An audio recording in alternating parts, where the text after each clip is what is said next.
놀라고 하루 쉬었어. 끊어.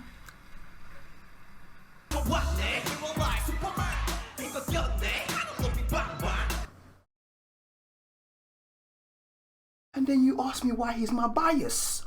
바로 구찬성이요. 우리 호텔 지배인.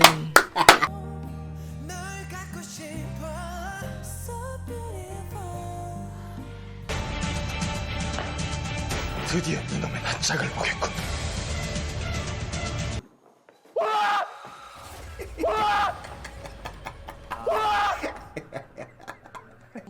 머리도 묶고 주방 아줌마한테 찍히면서까지 쳐. 그런 빵이라고요. 얼른 먹어요.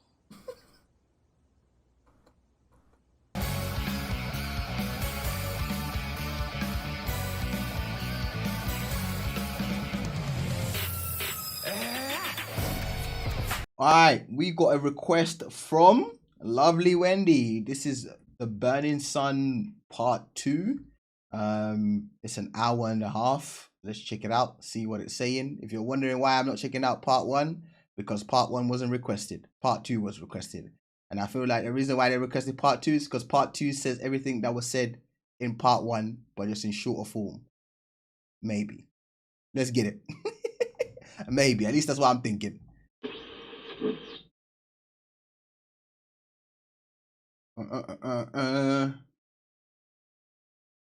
Bada bing, bada boom. September 14th, 2018. It's the middle of the night, around 3:30 in the morning. The police get a phone call from a young man. He's 27 years old, and he says that he'd like to report an incident of domestic violence, assault. This is the Gangnam police, and this is happening in Gangnam, South Korea. This is like the Beverly Hills, the Upper East Side of Seoul. He tells the officers that he just tried to break up with his girlfriend, and she beat him up, assaulted him. Damn, she whooped his The ass? police show up to investigate, and when they get there, the man is further explaining, I just tried to break up with my girlfriend because her personality, if you know her, she's very passionate. That's the nicest way to put it. She just has this over-the-top, dramatic personality, explosive. Her temper is out of this world. She's quite hysterical. So I just try to break up with her, and she loses her mind, starts scratching him across the face, twisting his arm, assaulting him, screaming at him, "Who are you to break up with me?" Damn. The police look at the man, and he does have pretty deep scratches on his face. They're quite bloody, actually. There's one right above his eye that's bleeding into his eye. There's one on his forehead. The police ask, "Girlfriend's name?" Hara. Hara, the famous K-pop idol from one of the biggest girl groups of their time. This is a very delicate case, and they know this. The police start investigating, and there's just something that's not really adding up. If this man's story is true, why is there CCTV footage of Hara, the K-pop idol, on her knees, begging him to not do this to her?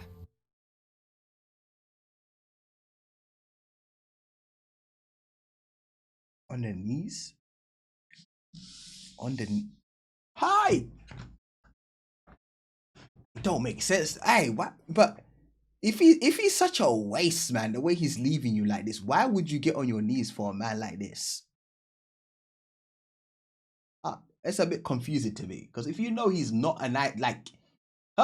when they say love is blind, bro. Wait, when you're all up in it, you don't see shit. That's what it is. And why did he, the boyfriend, email Dispatch, a Korean tabloid similar to TMZ, twice during this so-called one-sided assault? And what does all of this have to do with the Burning Sun? A few months after this domestic violence incident, Hara will help reporters blow the lid off of the Burning Sun case. And less than a year later after that, she will be found dead in her apartment. Chai! This is part 2 of the Burning Sun case. Chai! What did she say?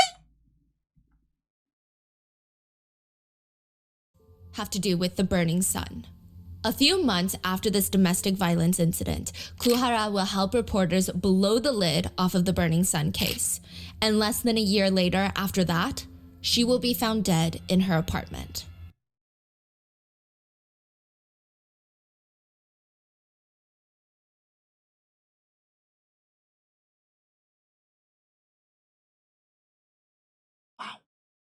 This is part 2 of the Burning Sun case. Today's sponsors who have made it possible for Rotten Mango to support the Megan Meyer Foundation. Since its inception, they have grown into a global cyberbullying and self-exit prevention foundation. They provide education, intervention, resources, support, and inspire communities to eradicate bullying once and for all. This episode's partnerships have also made it possible to support Rotten Mango's growing team, and we would like to thank our listeners for your continued support as we work on our mission to be worthy advocates. As always, full show notes are available at rottenmangopodcast.com. A couple of disclaimers before we get into today's case. Today's case involves some heavy subjects including bullying, self-exit, essay, and abuse through blackmail of releasing explicit photos and images without one's consent. If that is something that you might think is too heavy for you today, please go take care of yourself, and if you need to, click out. We will see you in the next one. First and foremost, I do want to cite the BBC's new documentary that came out early 2024, so a few months ago, and everybody requested that we do a follow-up on our previous Burning Sun episode. The BBC documentary is free to watch on BBC's YouTube channel. They also have a 6-part podcast about Burning Sun that is also free to listen to on their website. Dang. We had multiple researchers on the RM team work on this case. We tried really hard to make sure everything we say has been verified through the appropriate sources, or we indicate when something is a speculation or theory. But if anything is ever lost in translation, miscommunicated, or if you have any additional context or information, please let us know down in the comments. Also, this is part 2 of Burning Sun. This is following our initial episode that came out a few months ago, but in a few days, we will be uploading the 3rd and final part. There's a lot of updates. I mean, otherwise this video would have been 4 hours long. So with that being said, let's jump into a brief recap of Burning Sun. Even if you have no idea what we're talking about or watched part 1's episode a while ago, hopefully this recap is going to give you the lowdown on the case. In Seoul, South Korea, there were, at the time in 2018, 3 places where you can go if you want to see a celebrity or a K-pop idol in person. First would be a fan meet. There's always fan meets. Your second option is a little different but similar, is go to a concert. You're not going to see them up close and personal, but you still see them in real life. And the third option was the one that marketed itself as the place to be if you want to rub shoulders with celebrities and the upper elite. The third place is the Burning Sun nightclub. It's located in Gangnam, and it was marketed as the it spot. Your chances of seeing an idol in real life would skyrocket, allegedly, if you go to the Burning Sun nightclub.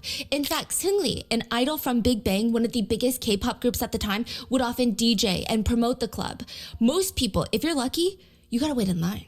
The club is exclusive. You have to wait in line maybe for an hour to get in on busy weekends. Nah, I don't like But clubbing if you're that the much. slim minority I don't like clubbing that much, man. Allow it. that is a VIP at an establishment like this, you get a unique experience, special treatment. The VIP table menu starts at $10,000 for the basic champagne package, but it can easily go up to $100,000 to get just 22 bottles of champagne and super VIP treatment.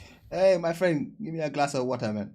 From where? The tap, man. The tap. Go to the tap. Give me some water, man. Stop playing with me, man. But if you're a true with me. VIP, you know that's not even the real menu. There's a secret menu at Burning Sun, and on it is just one thing. It's not even alcohol, but the most expensive thing, the most coveted top secret menu item is a tall glass of water. Hold that water. I don't want it no more. What you mean? I don't want that water no more. What you mean? Water's the most expensive? What are you saying? You had to be well known, and there's likely a threshold for the amount of money that you had to spend before you're able to purchase a glass of water, and you get a whole dedicated team or staff with group chats and drug runners to get you this glass of water. Ah, water means women, right? It's another word for a woman, 100%. That's what it is. It's just another word for a woman. That's what it is. At Burning Sun nightclub, a tall glass of water is code for a young, beautiful, and most importantly, drunk, so they don't fight back, female club goer. Drunk, you know, so they don't fight. That's The employees crazy. at Burning Sun would coordinate getting VIPs tall glasses of water into their VIP rooms. They would do whatever it takes to get them their secret menu choices, even if that means drugging these women. Their drug of choice at Burning Sun was typically GHB. Basically, they would roofie these female club goers that have no idea that the employees at Burning Sun are even doing this to them, which meant it's not even about covering your drinks from other partiers. The bartender is slipping it in. Hey! So you're fucked. That's basically what she's saying. She's saying the moment you enter this club, you are vulnerable, bro. You could be the next target. Which meant the drugged woman would be likely completely passed out to allow the VVIPs to do whatever they wanted to them, which typically included essaying them and illegally filming videos of them. Wow. There is a video of a woman being dragged into a VIP room, clearly unwillingly, and the employees do nothing to stop the situation or help her. It seems like a normal day at the club. Burning Sun is one of K-pop's biggest scandals to date, because it is revealed to the public that Seungri, the DJ, who sometimes plays sets at the Burning Sun, the K-pop idol that you could go see in person if you waited in line at the club, Seungri of Big Bang, he's not just a DJ. In fact, he was one of the 4 directors of Burning Sun Entertainment, as well as co-founder of Yuri Holdings, a shareholder of the nightclub. Investigations also revealed that he was a member of various Kakao Talk group chats that had other well-known K-pop idols in the group, most notably JJY of Drug Restaurant, that's the band name, and Choi Jung-hoon of FT Island. The group chat messages exposed mentions of possible police collusion, tax evasion, illegal sharing of sexual images and videos, and the drugging and R-wording of women.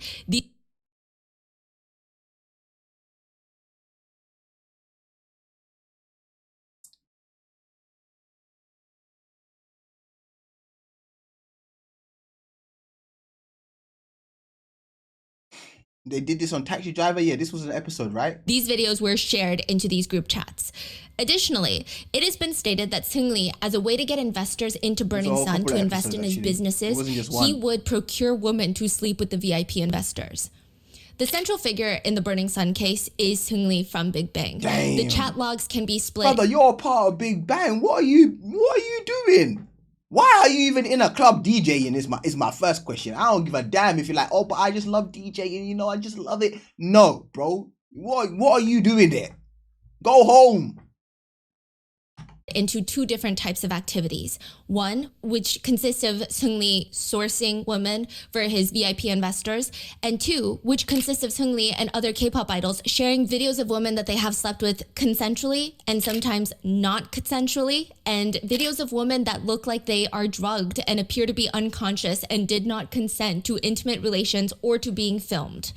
There were some supporters of Seungri, even after he pled guilty to so many of these crimes, that stated that he was not in any of the group chats that shared illegal videos of women. Even after our first Burning Sun episode, I actually got emails of people being like, you don't know what you're talking about. Brother, I'm gonna keep it a buck here. You know when they say you're an accessory to murder or accessory to this and accessory to that, you not trying to tell me this brother didn't know what was going on in the club. I don't give, brother, you're guilty. You knew what was going down even if you weren't a part of the group chats. You guilty.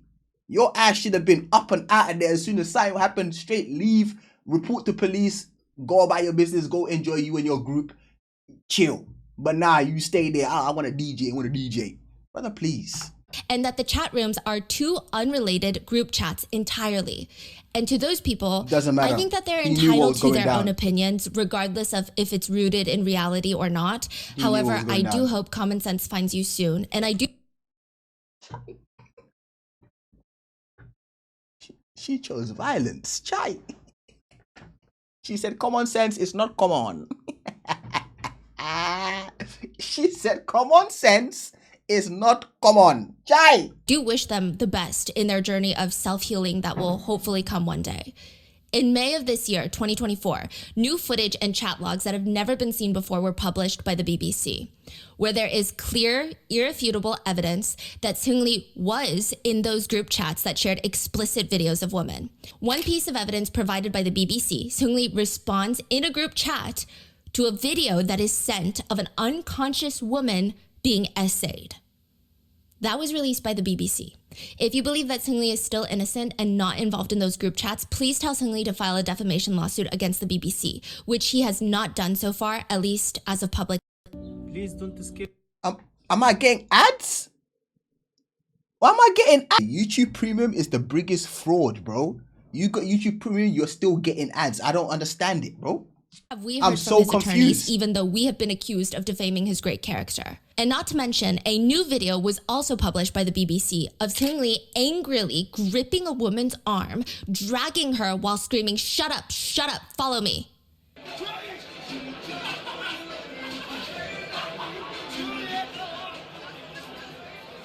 She clearly tries to sit back down. She does not want to go with him. She seems intoxicated. I'm not gonna lie. There, it looked like he was shouting, but it looked like in a jokingly way. I don't know.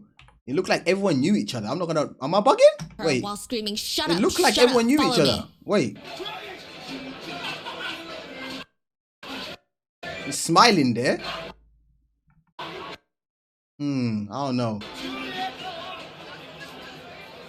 She clearly tries to sit back down. She does not want to go with him. She seems intoxicated and is doing her best to resist.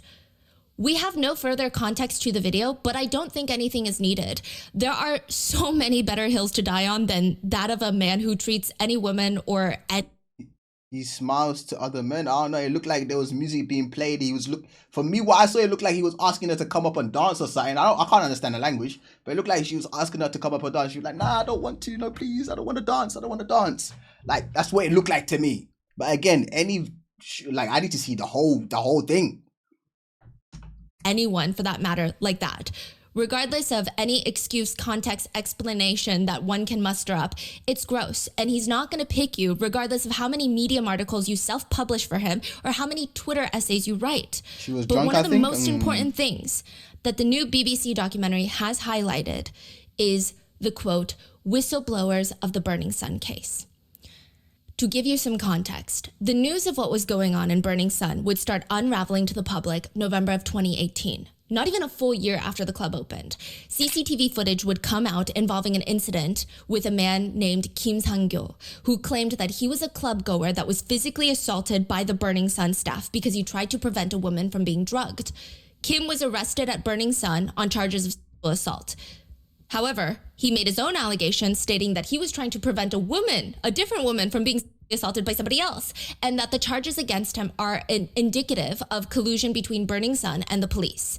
Now, interestingly enough, victims, women who have nothing to do with this Kim person, have gone to the police to report all of what was going on in Burning Sun before this incident even happened.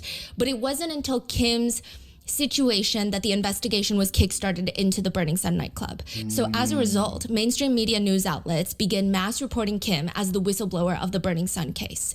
Many news outlets even started W mans though. Hey, what a guy. W guy, bro. We need more humans like him. casting doubt on the fact that Kim was also arrested. They suggested perhaps it's part of a big cover-up since Burning Sun has connections with higher-ups in the police force, and that has been proven through their chat logs. Perhaps it's a setup. In June of this year, 2024, Kim Sang-gyo, whom the media labeled as the whistleblower, was officially charged, and the Supreme Court upheld his sentence of a 2-year probationary period with a deferred 1-year prison sentence. Huh? Why is he going in jail? What the fuck did he do? 2-year sentence for what? He was found guilty of molesting one employee of Burning Sun and obstructing Oh my god, bro. Oh my god. business. A few netizens have used this prosecution as proof that Kim Sang-gyo was, quote, the real predator behind Burning Sun, and that Seungli specifically was scapegoated, framed, and his involvement was exaggerated to further push some sort of weird narrative. And some go as far to claim that Seungli is actually innocent. So much so that the hashtags apologize to Seungli and hashtag justice for Seungli started trending. Oh, it's just you gotta understand, like, I know what she's saying, but you also gotta understand how delulu people are. You know, like, this is a person that they've idolized. They've probably been with Big Bang since the very beginning. And now all of a sudden you're trying to tell me the person that I've loved, the person I've invested in, the person I've got to see at concerts, blah, blah, blah, is now supposed to be this? They're going to do everything in their power to try and defend this person. They're going to be like, oh, hell no, I refuse to believe this. It's just the reality. You know, it doesn't matter what she says in this interview. Those people are still going to back him regardless. However, the majority of netizens, with some common sense, believe, no, Nah, no, she's actually triggered by these old, like, ultimate, like, crazy ass fans I don't want to call them fans, like obsessed. Obsession. It's like a level of obsession, right? It's like he's mine, this precious man. Kim Sang-gyo You don't know who I am, but he's precious to me. can be a whistleblower and a criminal at the same time. Similar to how a K-pop idol like Seungri can leave a lasting imprint on the K-pop industry and be a criminal at the same time. Those things are not mutually exclusive. So for a few netizens that are still unconvinced, please take it up with the courts. The official guilty verdicts of just a few of the men involved in the Burning Sun, including the controversial whistleblower, are as follows. JJY was found guilty of gang R-wording, filming and distributing illegally recorded videos. He was sentenced to 5 years in prison. Choi Jung-hyun was found guilty with gang R-wording and sentenced to 2.5 years in prison. Seungri was found guilty and charged with overseas gambling, the embezzlement of millions, procurement of prostitution, mediation of prostitution, spreading illegal pictures, instigating violence, and other small business-related charges. He was sentenced to 18 months in prison. 18 what? Woman, you just listed a whole sheet. And the other guys, you said one thing for the other guys, 5 years, 2 years. You listed a whole sheet for this brother and he got 18 months?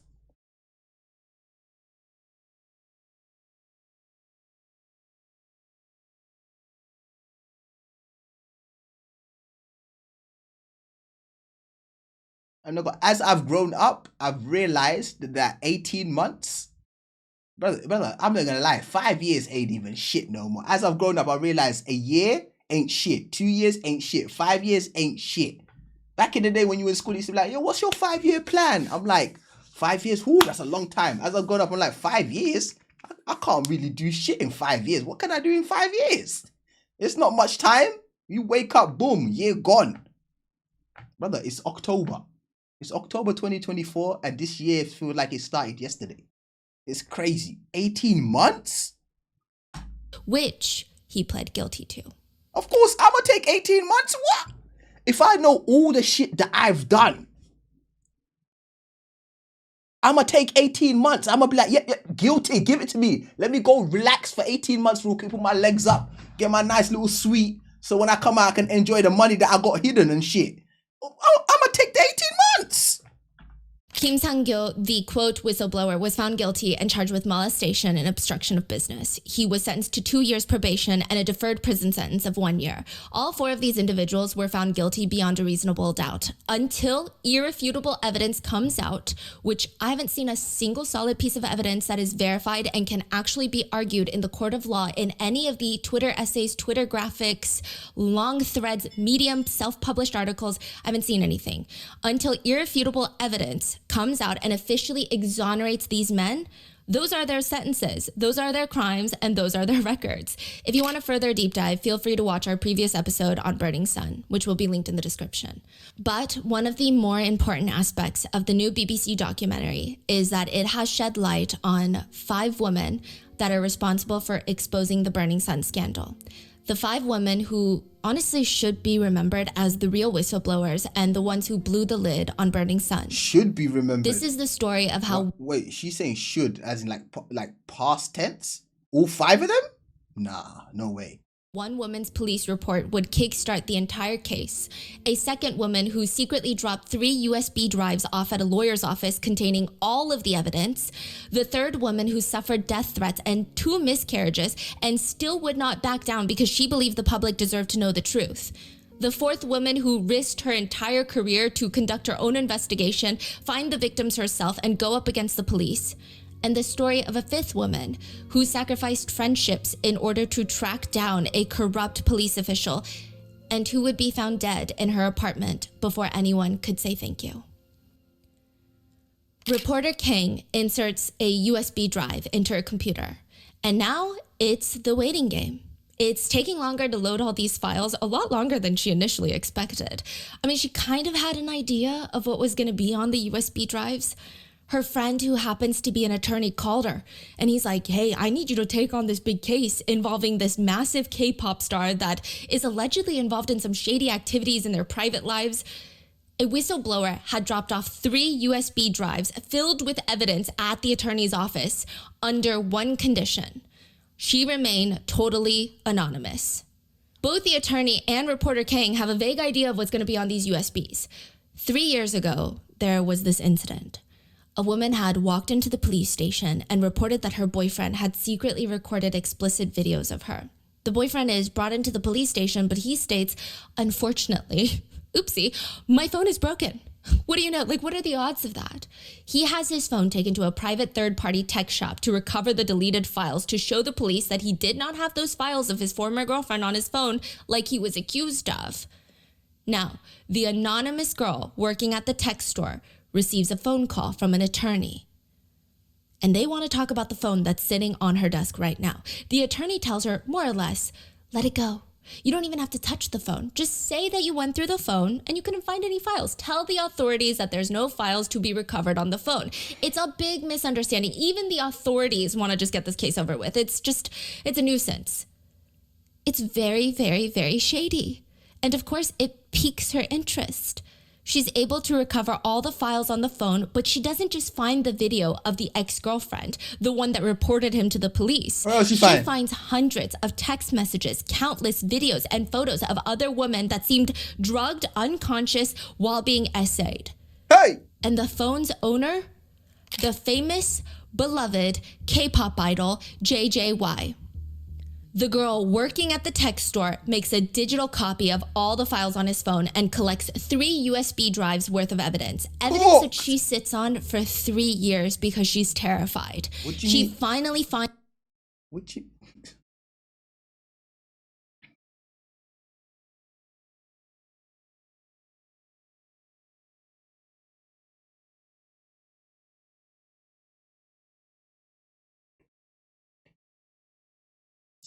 3 years. Brother, 3 years?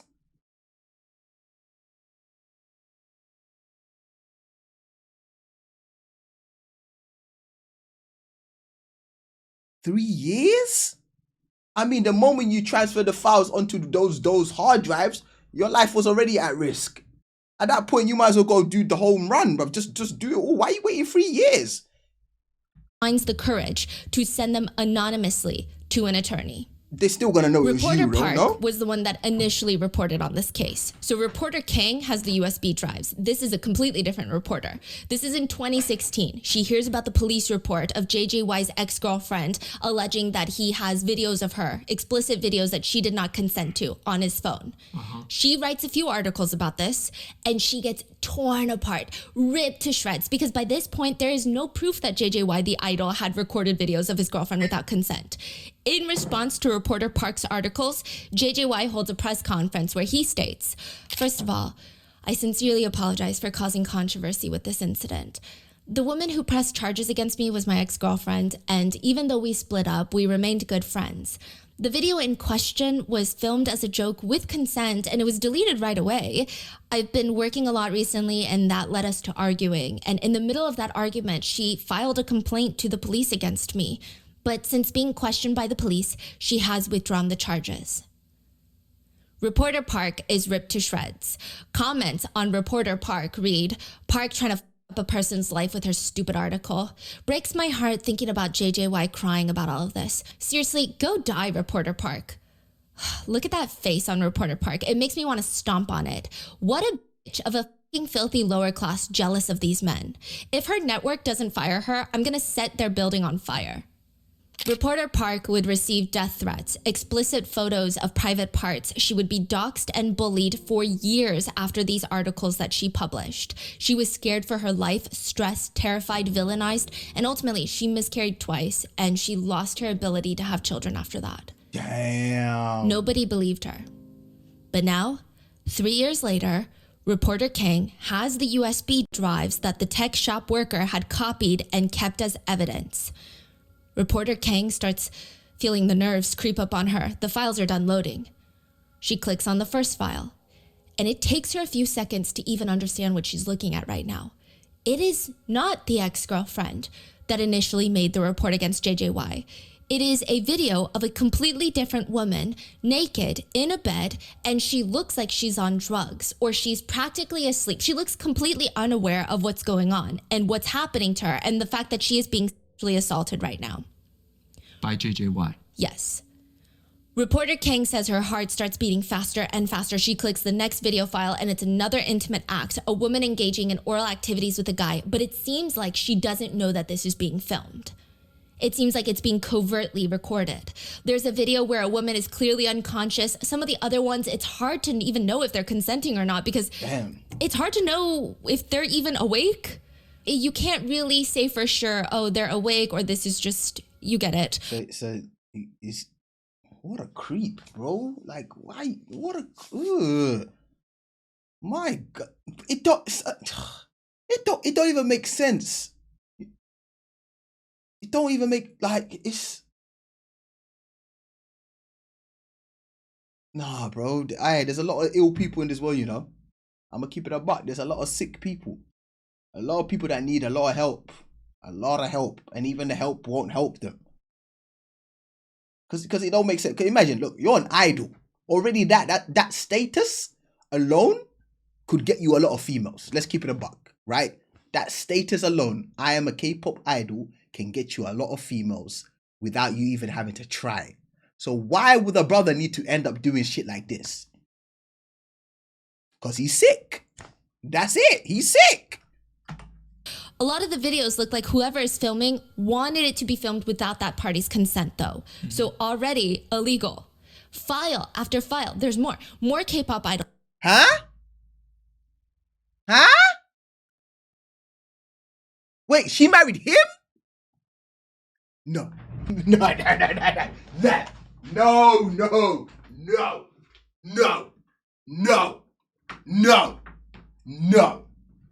She didn't marry him. No, she didn't. No, she didn't marry him. No, she didn't. Nah, she didn't. No, she didn't. No, she's not that crazy, bro. No, nah, she's not that nuts, bro. She hasn't lost her mind that bad. No, she hasn't. She ain't married him. No, she hasn't. With wholesome, beloved images that are using women for and sharing videos of them in these Kakao Talk group chats. And it's not just JJY. The four main names that stick out to her are Seungri from Big Bang, JJY, whose phone copy this is, Choi from FT Island. No, she didn't. And someone the members keep referring to as... There's no way she married this brother. No, she didn't, bro. How could she marry someone that's not supposed to be in the streets? He's out? He out here roaming the streets? He ain't supposed to be outside? He's supposed to be locked up. As a police prosecutor general, someone high up in the police. Reporter Kang realizes that she just uncovered hundreds upon hundreds of text messages, including photos and videos of women being secretly filmed during intimate relations and even videos of SA being circulated between famous celebrities, wealthy business investors, and a powerful police official. Reporter Kang is shaking at what she's reading.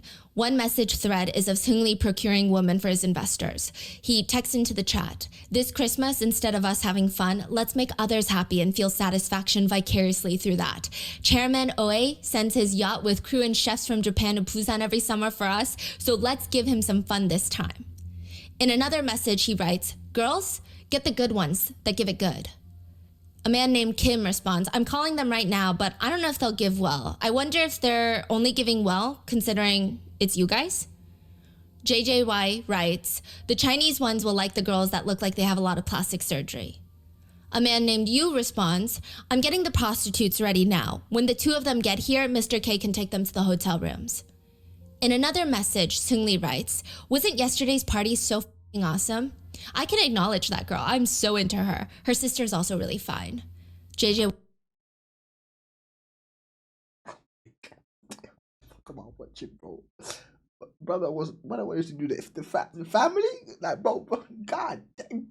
Y responds, "Right, her sister was a real surprise. There were a lot of hidden gems yesterday." The guys complained that there were too many guys at the party, to which Seungri writes, "We can just get rid of them. Let's have them together. All of us. In Korea, we can just have them all together and I'll just go marry a foreign girl." In another, JJY writes, "Let's all get together online, hit the strip bar, and rape a girl in the car." Wait, hold on. You say one of the Sunny say like have them in Korea and then I go marry a foreign girl? Yeah, so they're talking about how they don't want to marry a passed around girl, basically. Wow. Then a series of text messages were sent into the group chat after a fan sign that a few of the idols had attended, and they giggle about how one of the girls was so drunk, well, or potentially drugged, that she tripped and hit her head so hard they heard her skull cracking. They were so terrified that she was gonna die. Laughing emoji, crying emoji. They stated it was the funniest thing in their entire life. They sent those messages after gang R-wording a fan from their fan meet. Another thread is of a group chat member stating he has a girl with sleeping pills in her and he did her. In other messages, they joke about how they don't like when they send videos of girls that are passed out and being essayed because it looks like they're not even alive. One of them argues, so what if she's out of it? To which JJY jokes, that means you raped her, LOL. Reporter Kang clicks on another message thread. January 2016, the ski trip. A video is sent to the group chat while the guys were on this ski trip, and the video is 24 seconds long. It does. Okay, this case is perfect example. You don't know about idols you are standing. I mean, hey, like I always say, I'm here for the music and only the music. I'm not gonna lie, bro. I'm here for the music and only the music. You don't know people outside of that, man. A lot of people have a dark side. A lot of them. A lot of them. A lot of them. Does not appear that the women in these videos know that they are being filmed. In fact, it doesn't even appear the woman knows what's going on. The video is of a man on the sofa pulling a woman's undergarments aside and touching her down there, but she looks slumped over and unconscious. Another photo is of a man's hand touching a woman's breast. Another video is filmed from the second floor of the ski chalet, peering down onto the first floor, where the women again are clearly not aware that these videos are being taken. Another video is of a man walking through the hallway, opening the door to a bedroom to see a man having intimate relations with a woman.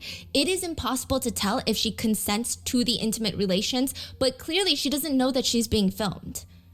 Seungri responds in the group chat, because he is in the group chat.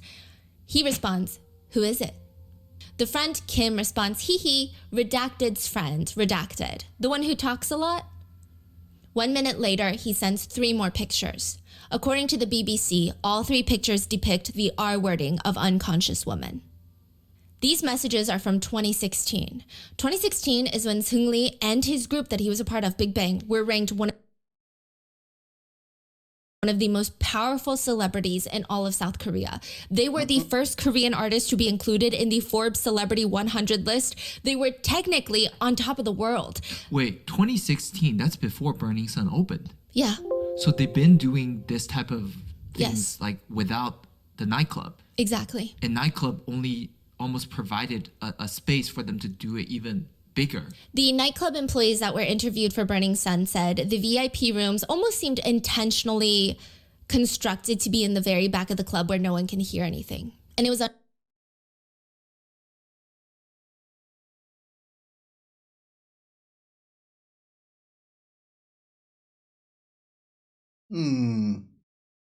Interesting. Interesting. under a hotel. In 2016, What? It was what? no one can hear anything. And it was under a hotel. It was under a hotel. In 2016, Seungri What kind of VIP club is that? Having it under a hotel. That don't sound no very luxury to me. That don't sound no what? is on top of the world. That's all people are talking about. That and Big Bang's new song, Fantastic Baby, the first K-pop music video to pass 300 million views on YouTube. The only other thing in the K-pop world that received that much attention in 2016 is probably the fried rice picture. A picture of fried rice goes viral in 2016. 2016 is a very strange year in the K-pop world. A K-pop idol by the name of Sully, or Sully, goes viral for her Instagram picture of her fried rice. This is the picture.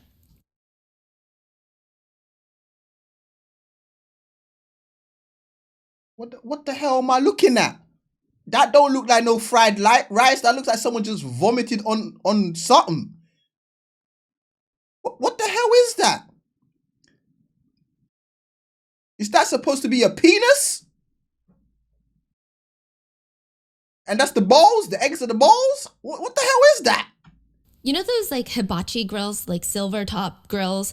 Well, there's a pile of fried rice on there, and The rice has been rearranged to look like it spells I love you. That don't look like no I love you. That looks like a penis with a pair of balls as eggs. I heart you. But the I is shaped like a private part, and there's 2 eggs at the bottom that look like balls, right? Sully posts that onto her Instagram and quickly deletes it. But it's too late. She's a K-pop idol. It's already been re-uploaded by netizens, and comments read, no way she actually did that. What a crazy bitch.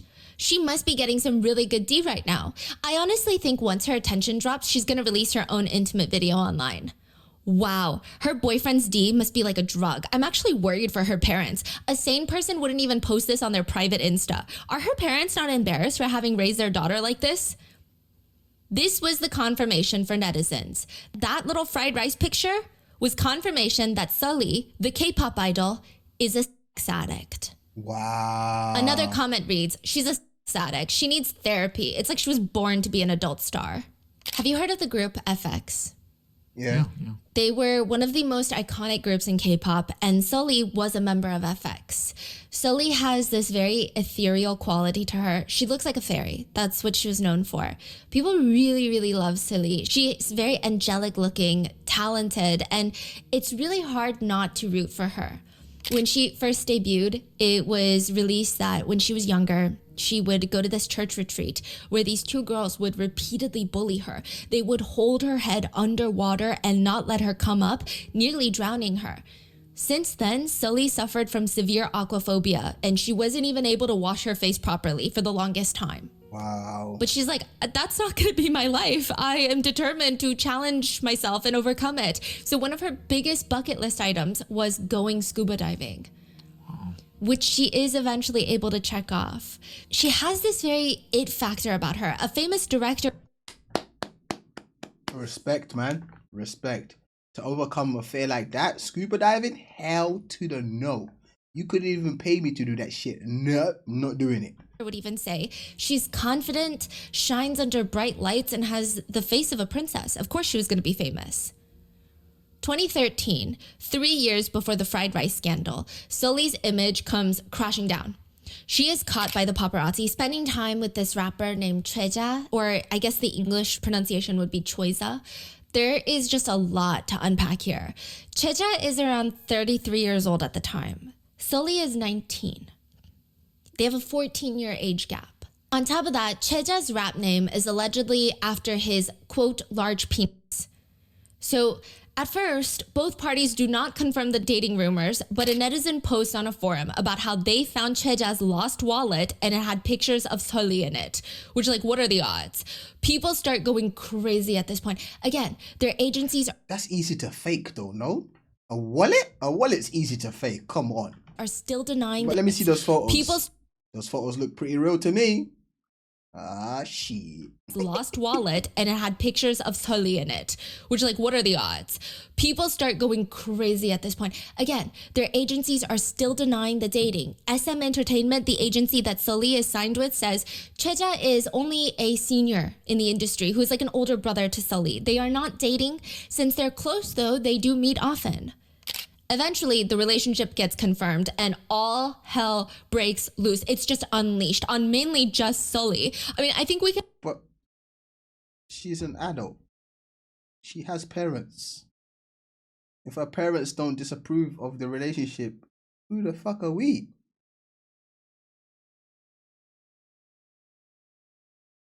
Who are we to judge?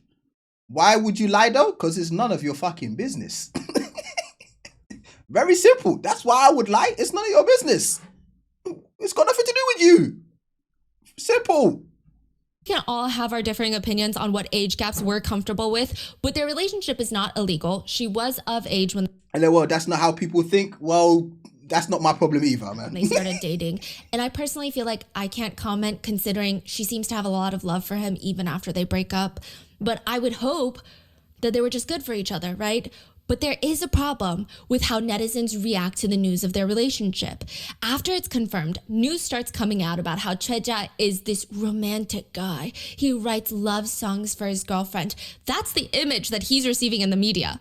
Meanwhile, Sully's Instagram is flooded with people calling her a sex addict, mainly because she's dating someone with a stage name that refers to his private parts, which he even later states he regrets his stage name for the sake of his mother. She's so mad at him for it. He wishes that he could change it, but it feels too late now. Basically. Yeah, because everyone knows you as that name. For you to wake up and say, I'm changing it, it's a bit like, I mean, he could do it, but it's going to come back with a bit of like... feel like Sully is a for dating someone older than her, and on top of that they start dissecting her Instagram pictures, ripping them apart. This is like the beginning of micro-analyzing every single picture that she ever uploads. Her every little movement, her every little breath is micro-analyzed. These are just a few that netizens have a lot of issues with. One of them just shows her wearing a cute mini dress that is sheer, but you can't really see anything other than the outline of her thighs.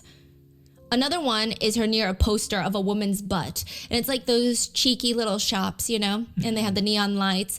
And she has her hand on the butt and she's looking back at the camera pouting, fully clothed, like modest clothing at that point. Another one of her is doing a split, fully clothed, but it's not even a split. It's like a regular Pilates pose. She's just doing a back handstand and it's like splitting. It's a Pilates pose. It's working out. And another one of her... So basically what she's saying is, that's an old ass Instagram image. My goodness, that's the Instagram of Instagrams. That shit is way, way back in the day. Good Lord. Jesus, that blue taking me so back. Wow. But yeah, it's just saying that people just got too much time. You are cheap now.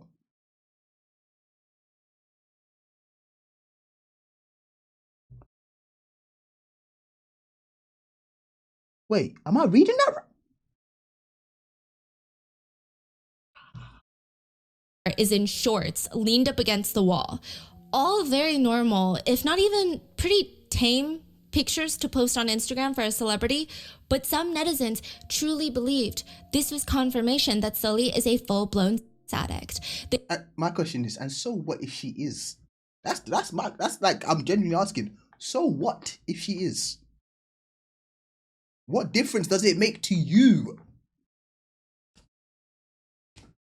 I'm so, it don't make sense to me. I'm so confused. They started flooding her Instagram with comments like, Sully's a star now. Is this really the sweet Sully we knew? She just becomes crazier and crazier. Is she out of her mind? She just wants to suck Chueja's private parts. She has no talent, but she's good at being a pervert. She's ruining her own life. That word does get thrown around a lot without no like meaning to it, right? She's such a pervert. Like, what? What are you even saying? Where is the pure and innocent Sully now? I don't like her anymore. One netizen sums up the quote controversy really well, which is, an idol performs as a sexual object, but must pretend does not exist. So they're saying SM Entertainment and all these agencies in K-pop will sexualize their idols to nobody's end for commercial success. But the minute that the idols themselves choose to do something with their body, that's not even inherently sexual. It's disgusting, it's vile, it's filthy. Right. It's like this weird, sick gaslighting game that these people are playing on themselves.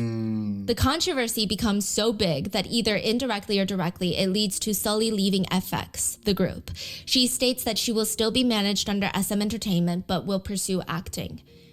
It is around this time that Sully starts spending a lot of time with another famous K-pop idol, Hara.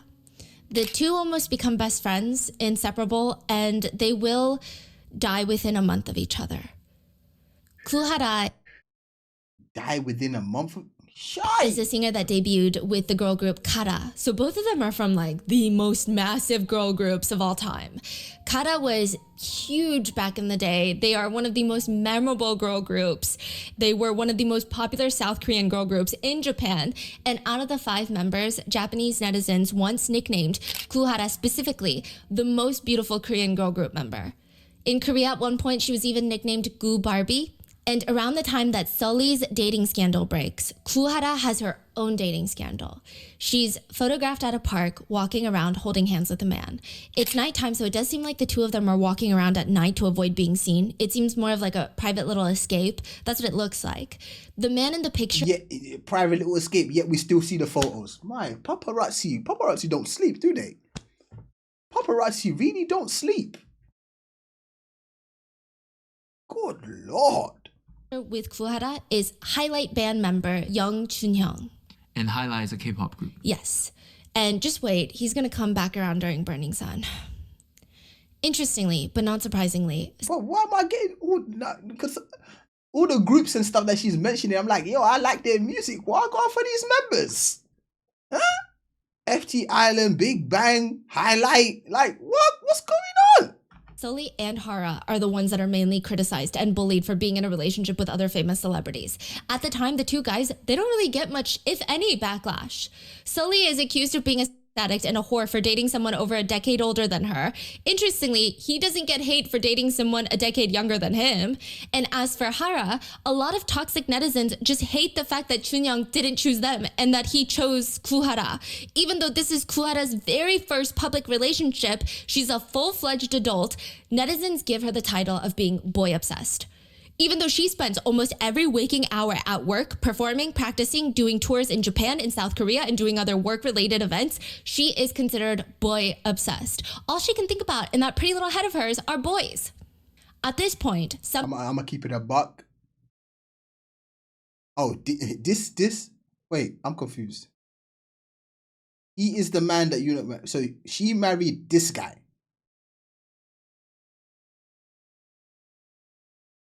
Wait, she married this one? Okay, yeah, okay, she married this one. Okay, I thought you guys were talking about the other guy. I was about to say, but either way, it seems like it's all.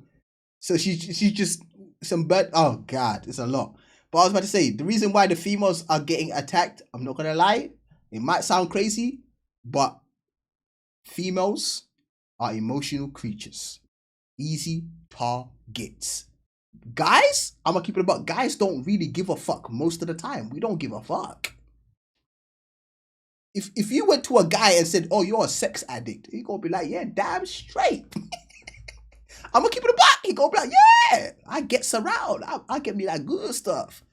A woman, you call her a sex addict? That's like, whoa.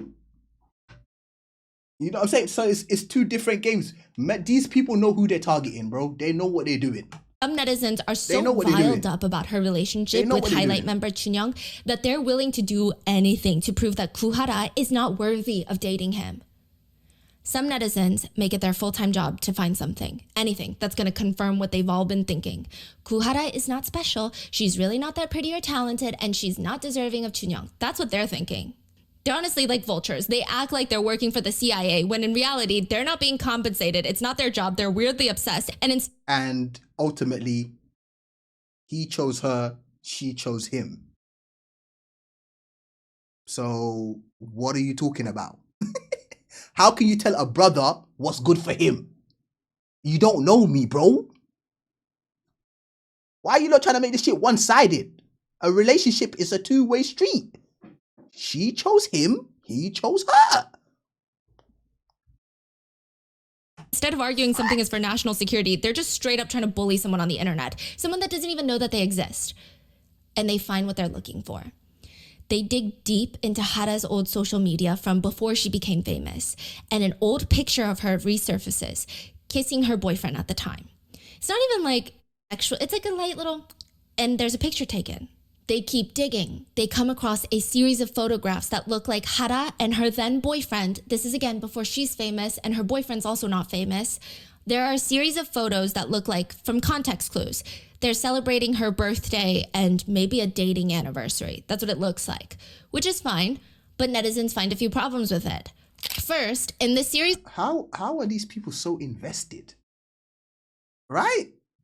This level of investment, if you actually use this time to invest in yourself, better your life, go out, work hard, work as hard as you are into digging into someone's future, you could be somebody in this life. No, I'm being that serious. You could go far in life. You could be a journalist if you wanted to. You know what I'm saying? Because your researching skills pretty good, man. Pretty good. Maybe you need to sign up and become a journalist or something. Do something. Goodness. Series of pictures. There's one photo of Hara and her boyfriend taking a picture in the mirror. Her boyfriend is holding up the camera and she has her arm around his shoulder. To me, the picture looks really normal, but a lot of people said that looks very suggestive and sexual. Then some of these netizens do more digging. They look for any sort of identifying pieces of furniture or layout in the place that the pictures are taken, and they cross-reference them with houses, hotels, pensions in the area. And they come to the conclusion that the couple were renting out a pension for this anniversary. I think now we can say most K-dramas are real. I mean, when it comes to movies, series, and all that kind of stuff, sometimes like it might be like a made-up story, extra action added into the movie and whatnot, but most of the time the base, if you just strip it down, forget all the extra over the top stuff, if you just strip it down, it's real. Most dramas, strip away all the extra stuff, you know, all the extra is real life, because they have to get it from somewhere. And the fact that most of the stuff gets repeated in K-drama after K-drama after K-drama after K-drama after K-drama, and then another K-drama and a K-drama and this K-drama, it's all literally basic, the same story, same type of behavior. It's all pretty much, it's real, bro. They have to get it from somewhere. Anniversary event. A pension, first of all, it's staying the night together at a place, which is crazy to them. Now, to give additional context, a pension is a short-term rental. It honestly is just like renting out an Airbnb, but Korean netizens have stated the idea of spending the night at a pension with your significant other is regarded in Korea as the same as spending the night at a hotel or a motel with your significant other. Basically, you mention the word pensions and Koreans will assume is involved. Then the third thing that netizens hunt down is the picture of Hara. And the picture is horrendous quality, but you can tell it's Hara, and she has this cake in front of her, and they count the number of candles and discover she's turning 17. When all of this starts circulating on the internet, Kuhara's friends come out to say, actually, we were all there celebrating her birthday. You can't see us in the pictures, but we were all there celebrating her birthday as a group, and this is wild. You guys are insane. Like, netizens need to calm down. The netizens are on a rampage, though. They're out for blood. They're not going to stop now. They go as far as calling the listed pension, asking about reservations that... Oh, hell no. Nah. What? What? would have been made that year under the name Kuhara. No? Then what about these names? The list They had other names? of Kuhara's friends that came out and said that they were there.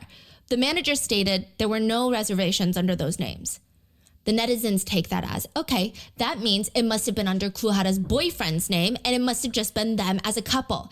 They go back to the fine print of the pension listing website and it says this specific pension only allows reservations for couples. They go through the listing photos. You can see a shower is made of glass and you get a clear view from it from the bedroom. So it kind of feels like a love-centered pension. The netizens say this is basically a love motel. So there, they did it. They did all of this work to prove that Kuhara maybe had underage, or maybe she just rented out a pension so she could hang out with her boyfriend. From then on, there would be articles about Kuhara. One article would be titled, Kuhara party pictures, mannequin body and perfect proportions. So it's just talking about her body, which is already such a questionable title. But the comments would read, even years after this, we're interested in her pension, not her fashion. Kuhara is not normal. She went to a pension that had a bathroom with glass walls with her boyfriend when she was 17 years old. Another article that has nothing to do with Kuhara, a netizen writes, about Kuhara's pension. It's not the idols that are going through a hard time, but the company CEOs. Stop backstabbing the companies that helped you rise to fame and treat them well. Kids these days always causing trouble. Wait, who? Treating who well? So this comment is about another scandal that was a stupid scandal of another K-pop idol. And the comment reads, these K-pop idols are ruining these SM Entertainment and all these entertainment company CEOs' lives by creating these scandals. There is a talk show called Radio Host where celebrities will be interviewed by other celebrities, or they call them MCs. At one point, they were to a degree considered the talk show that was not afraid to ask tough questions for celebrities. Hara was gonna... But it's very easy to understand why people are evil. There's a lot of things that go into it. Upbringing, loneliness. Oh, trust me. Loneliness, bro. Loneliness? Like just that feeling alone and don't want other people to have good things in their life. I'm telling you, that there Hey, that one to slept be on. on the show, and That from one the there get-go, slept on. the show gets Just off being to an intense feeling start. lonely? The host label in front of her No face real on friends, TV exactly. Jealousy, there's so Hara much. as a relationship idol. So I many guess things. implying that she's not known for her talent or her skill or for her music, but she's mainly known for her series of alleged relationships and relationship scandals. Side note, this is after Kuhara and her fellow idol boyfriend highlight member break up. Kuhara was actually spotted out with another idol around that time, and they were just grabbing lunch. I saw the paparazzi pictures. They look pretty platonic. They look like friends grabbing lunch, which even if they're not, even if they are dating, doesn't matter. But every single thing that Hara did, every interaction with any man is scrutinized. Chai. So of course, when these pictures come out, the comments read, life it was hasn't even hard. been that long since she broke up with Chunyoung, her ex. Why does it matter though? Brother, if it's been a week, if it's been a month, if it's been, why does it matter? And you lot out, but why is she putting her relationship out there? She's not. It's the bloody media that's putting my shit out there. If it was my choice, you guys would have known diddly squat, but I can't help it. I gotta go outside. I gotta touch grass. Damn. If they really are dating, Kuhara moves on so fast. This guy can do so much better. I say this as a fan of the male idol. You can date girls. Just date girls on your level. Kuhara's not on your level. Meaning she And what are you? Now let's get on to you. What are you? What are you? What are you? Shut up. she's beneath him.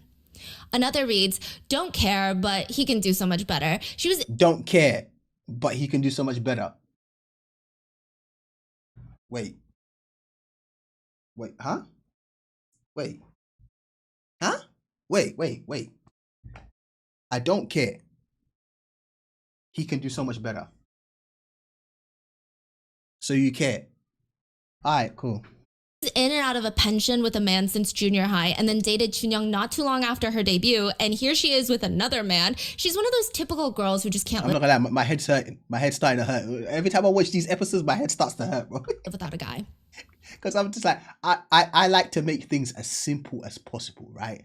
I don't like to worry about things that are out of my control. I don't want to use my energy for people that I don't know. Like, I like to make things just simple, bro. Just keep it real simple, bro. So when I hear stuff like this, so I'm like, crazy, 'cause I can't imagine there's actually people when a out there celebrity like this. gets in a relationship. Yeah. Most of the time, people are very happy, Yeah. and it's almost like a good thing for them, right? Like relationship usually helps their career, Yeah. but in Korea, it's like that. It's the end. It's so crazy. So, but okay, he's like he said keyword there, in Korea. That's the big thing here, in Korea, because I feel like if the dating game was normalized, people wouldn't have access to be talking to people like this. Like, it wouldn't be a thing, right? It's because idols dating is so frowned upon for some reason. If it was normalized. Because it's a normal thing, right? You're human. You're a female. I'm a male. We interact. We create life. That's human nature, no? So why is this shit frowned upon?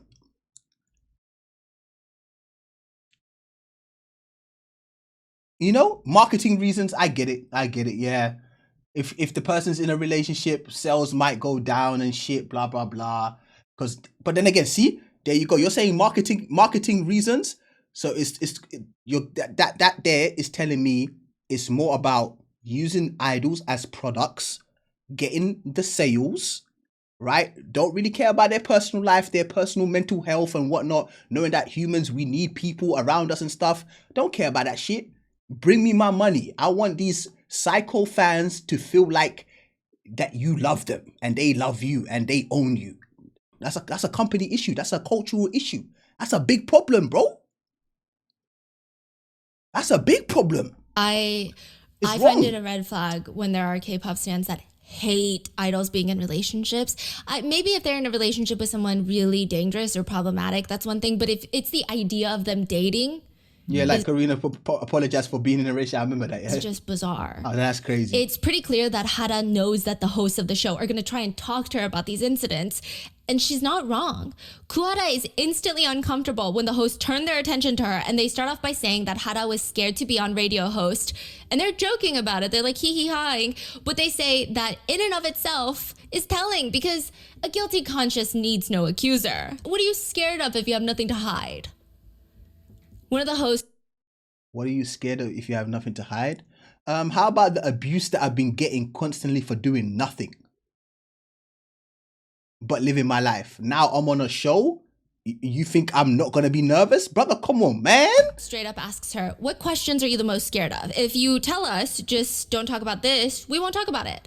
Hara responds, you're still going to ask about it anyway, even if I say. And the whole time she's smiling, she's playing along, she's not trying to kill the energy and be firm like, no, this is my boundary. She's being very cordial.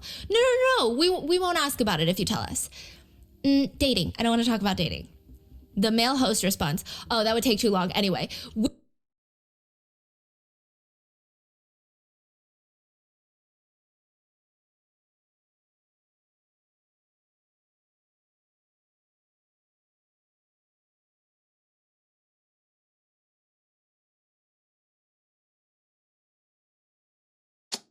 Wallahi, I'm on everything. I'm getting up and walking out on everything. There's no money in this world you're paying me to make me sit there and take disrespect like that from these people. Wallah, I'm leaving. Wallahi, I'm getting up, taking my mic off and walking out. On everything. On everything. Which part or person do you not want us to talk about? Brother, on everything, I'm leaving, bro. There's no money you can pay me to sit there and take. Nah, bro. I don't have anything to talk about. Why do you guys keep doing that to me? It's because if we take out the dating conversations when we talk to girl groups, then there's not really anything we can talk about. What show is this? What kind of show is this? Wow. One of the hosts, who has since regretted his statements, turns to her and says, oh, she's like the dating idol. I'm the what?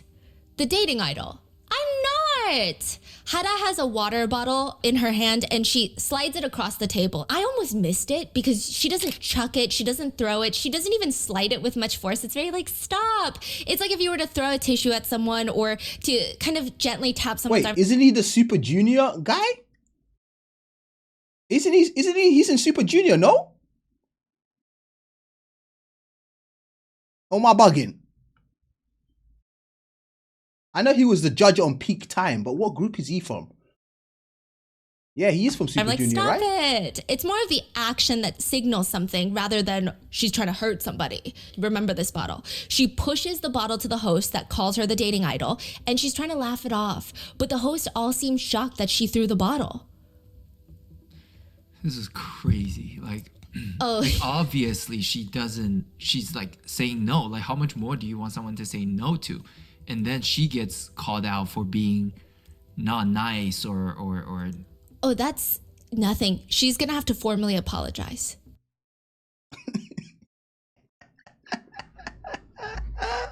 Yeah, you look and skip me with this apologizing bullshit in Korea. I'm not gonna lie, bro. I wouldn't last long in Korea, bro. I wouldn't last long. I wouldn't last long in Korea, bro. Apollo what? Apollo what, bro? Apollo what? Apollo what? The disrespect that I just took, I threw a bottle because it didn't even touch nobody.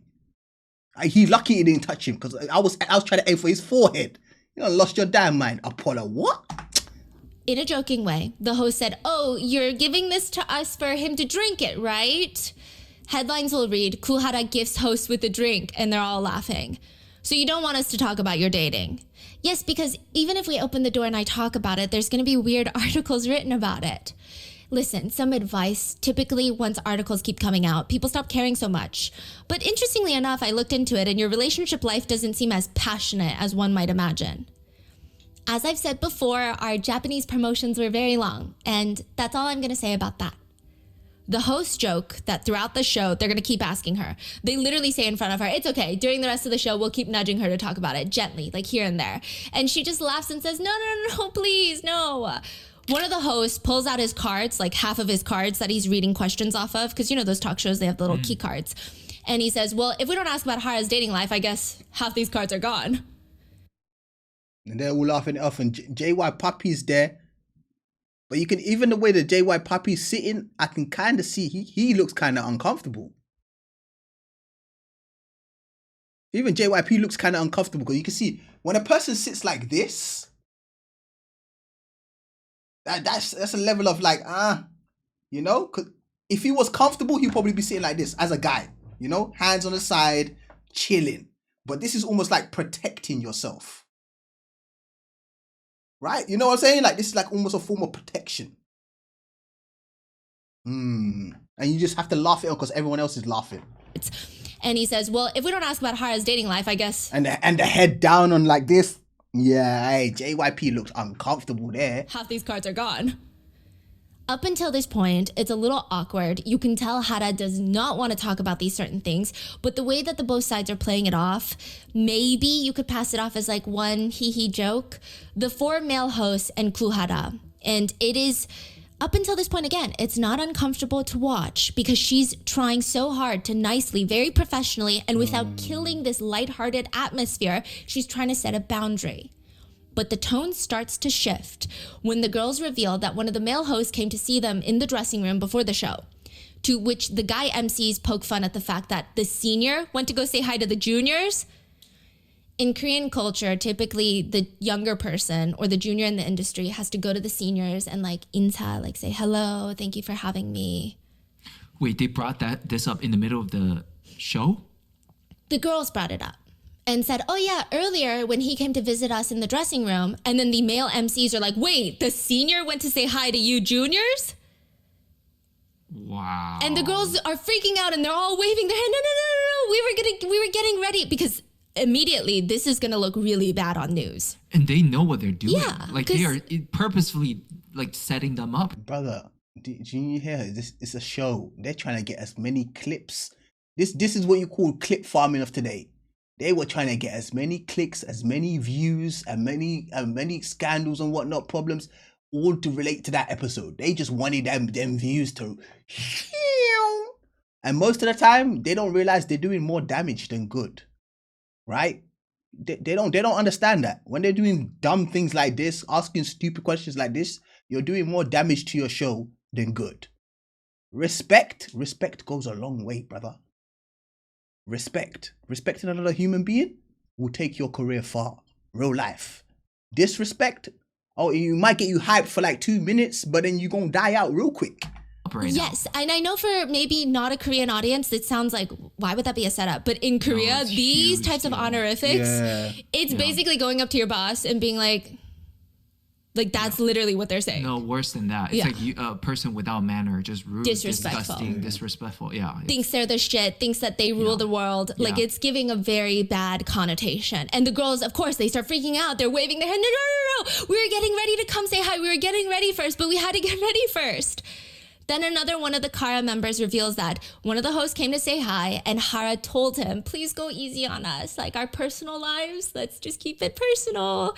But instantly, that's the first thing you guys bring up. Like the girls are bringing this up, very lighthearted. Like again, we told you not to talk about it, and that's the first thing you brought up. Why are you guys doing this? We want views. We want to get that money. That's it. But again, it's presented in such a graceful, classy manner. I followed you on YouTube channel, and now I decided to follow you on Twitch. Welcome to the family, Leah. Appreciate you. But the hosts don't like this, is what I get. It's purely a guess, obviously, but this is kind of where the tone of the episode starts shifting.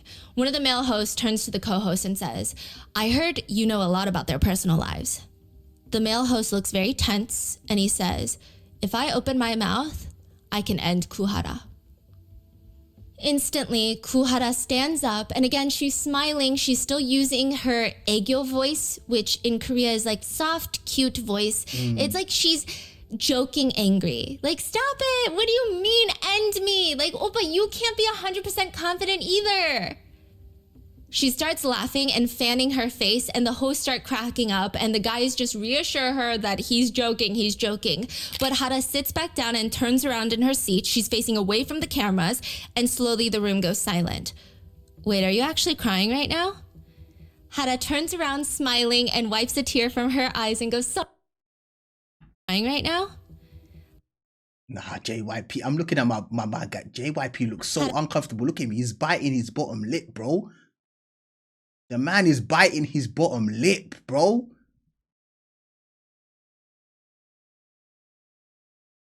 Hara turns around smiling and wipes a tear from her eyes and goes, "Sorry, I was just really angry." One of the other Kara members goes to grab a tissue, and another one... Why, they're just laughing? Oh, nah, bro. Just...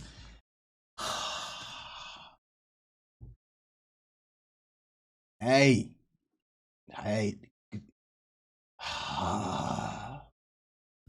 One of the other Kara members goes to grab a tissue. Look at her. She's crying and these lot are just there like... And another one is smiling and tells the host, "Oh, you guys took it a little too far." And if anything, the male hosts look very uncomfortable, almost shocked at the outcome of this, as if the girls did not give them repeated signs and clear boundaries that they did not want to talk about this. The hosts try to lighten the mood by saying the show has a history of making people cry. But either way... Is that a flex? Bro, that's not a flex. That's not a flex at all. It's bad. I mean, even what he said about, if I open my mouth, I can end Kuhara, the implication of that, it's not a question of if Kuhara is doing something that the public would not like. It frames the situation as, she is, you just don't know about it. Yeah. Like, exactly. she definitely is. And you can't even... disprove that. Yeah, exactly. That's all people are going to talk about now. Yeah. Yeah, because you've already ruined her by stating that, innit? By him saying that if I open my mouth, I could ruin her or I could end her. That already there, you got people already. A few things to note. The whole time, Hara remains completely civil, professional, sweet. She's using ego the entire time, even when she's trying to indicate that she does not want to talk about this. She's playing along. She does not kill the mood. She does not make anyone feel uncomfortable. Even when she's crying, she's laughing it off and saying, "Sorry, I was just too angry." She's not being somber in the corner, like crying, like, "Why are you guys doing this to me?" It's not like that. She honestly held herself with so much grace considering the situation. At this point, a few things to remember. Again, in the K-pop world, dating is not the same as Hollywood. It is a scandal. Even talking about allegations of dating is intense. Hara is already being bullied. She likely felt immense anxiety at even the mention of the word dating, because every time that word gets brought up, she can probably see all the hate comments, the cyberbullying, the lost ambassadorships, just her whole career that she's worked her whole life for, going down the drain. For what? For allegations of dating? She's trying to tell the host... Sounds ridiculous when you say it out loud, huh? It sounds very ridiculous when you say it out loud. But again, like you said, this ain't Hollywood. This is Korea. Nicely, not to talk about it, but instead they make jokes. They hint at the fact that they know things that would end her career, insinuating she's doing bad things. I mean, watching this clip, I just don't see how anyone would not feel for Hara's frustration or side with her. Side note, the host will later state that the episodes are scripted. So the male host said, the one that said he could open his mouth and end Kuhara, he said that all of it was scripted. He has since apologized, and he actually did leave the show because he just felt very uncomfortable, apparently. Some say he left because military enlistment, I don't know. But the comments at the time read, the male host obviously looked very taken aback. I mean, look at his facial expression. It got tense. Did she seriously throw a water bottle in front of so many of these huge seniors? So she was sitting next to JYP, which is also a huge name in the industry. He said like 0 during this entire conversation. They keep bringing JYP up. How is she doing this in front of JYP? What's the point of even coming onto the show if you're gonna act like this? It's not like she doesn't know what the show is about. Which, side note, like I said, the water bottle throwing, you can't even really call it that. Like, you really can't. Also, you think Hara has a choice in the show she goes on? Okay. So we're gonna. Okay, so what do you lot class as a throw? Because for me, a throw requires a wind up, right? You gotta load that shit up, right? You gotta load that. Like, it's gotta get loaded, right? You gotta load that arm up. That arm's gotta get whoop. It's gotta be a drawback. Whoop. You feel me? Like a huh, tuh. It's gotta be a two-way thing. It's gotta be a huh, two, huh. Okay, that sounded crazy. Hurt too? Musa, relax. Dang. It's gotta be a, you know, that once. But it's this That's not really this. Can you even class this as a throw? Brother, please. This? Brother, come on, man. That's not a throw. And her agency very likely told her, "You're going on this show." That's a slide. Thank you. Another comment reads, "This is the first time I changed the channel while watching Radio Star. I never really cared for Hara or hated on them in particular, but their attitude is just ridiculous. I could feel the male host in shock. So many industry seniors and they dare act with such disrespect. They need to be taught immediately. They're so disrespectful." What the fuck were you watching? Respectfully, though. No, fuck that. Disrespectfully. What's wrong with your eyes? Go get your eyes checked. Go to your eye doctor. You need to go spec savers. You need to get some glasses real quick. Because your vision is not 10/10. What the fuck were you watching? Another reads, "Kids these days. Kuara, I heard you bought $1 million building. If you make that much money without having any talent whatsoever, you can handle shit like this without crying." Jealous much? So you know about my building, huh? You know about my building. That's nice. I'm glad you know about my building. You pocket watching. No, it's cool. I see it. See, this is what I'm trying to tell you. Guys and females are different, right? I'm over here like, yeah, you know about my building. But she's probably not taking she's taking that shit to heart, bro. She's taking that shit heavy. That shit's heavy. Another reads, "Empty-headed with no talent whatsoever as a singer. Seems like these girls think they're worse shit just because they're a bit popular. Who do they even think they are?"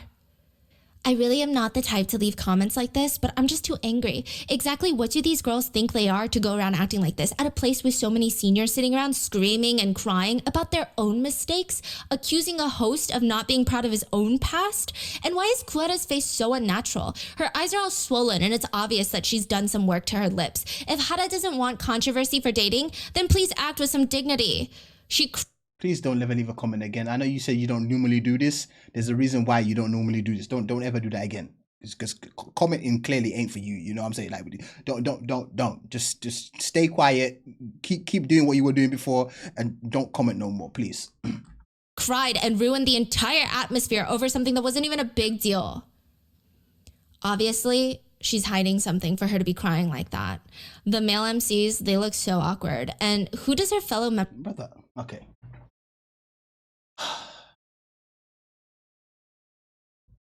One, there's certain people that cry very easily, right? Some people just cry. Like they can watch a movie, cry. You know what I'm saying? You know what I mean? Some people just cry very easily. Cool.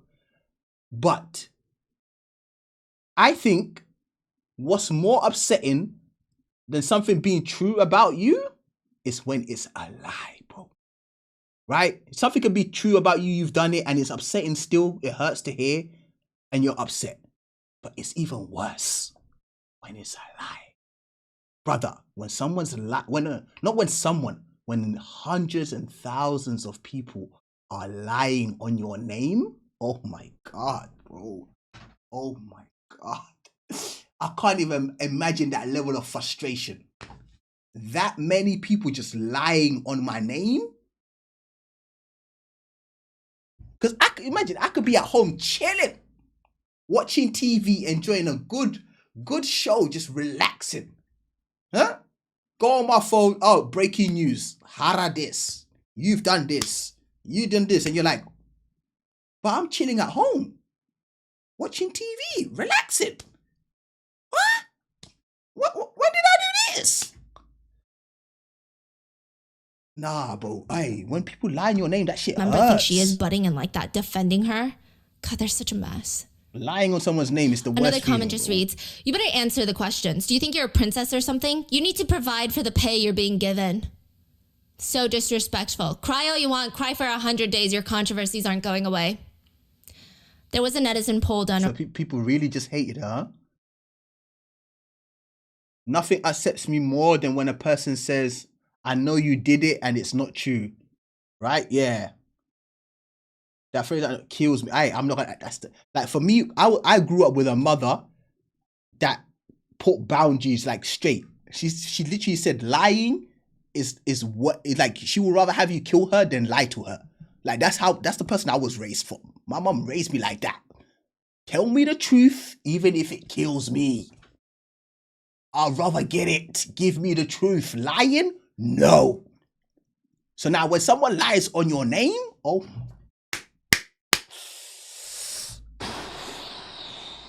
Around the time where people were asked if they believed the MCs if they crossed the line or if Hara crossed the line. 91% right, of exactly. netizens that answered the poll thought Hara crossed the line. Hara had to formally apologize for crying on the talk show. How many people? Or if Hara crossed the line. 91% of netizens that 91%.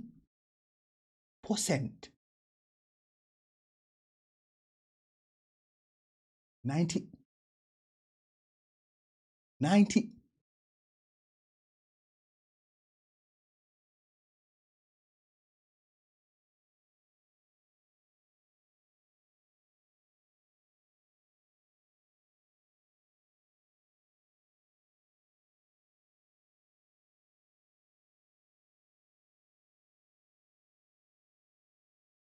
I mean, I'm trying to deep it, but if it's 91% of the people that watch that show and they love the hosts and whatnot, right?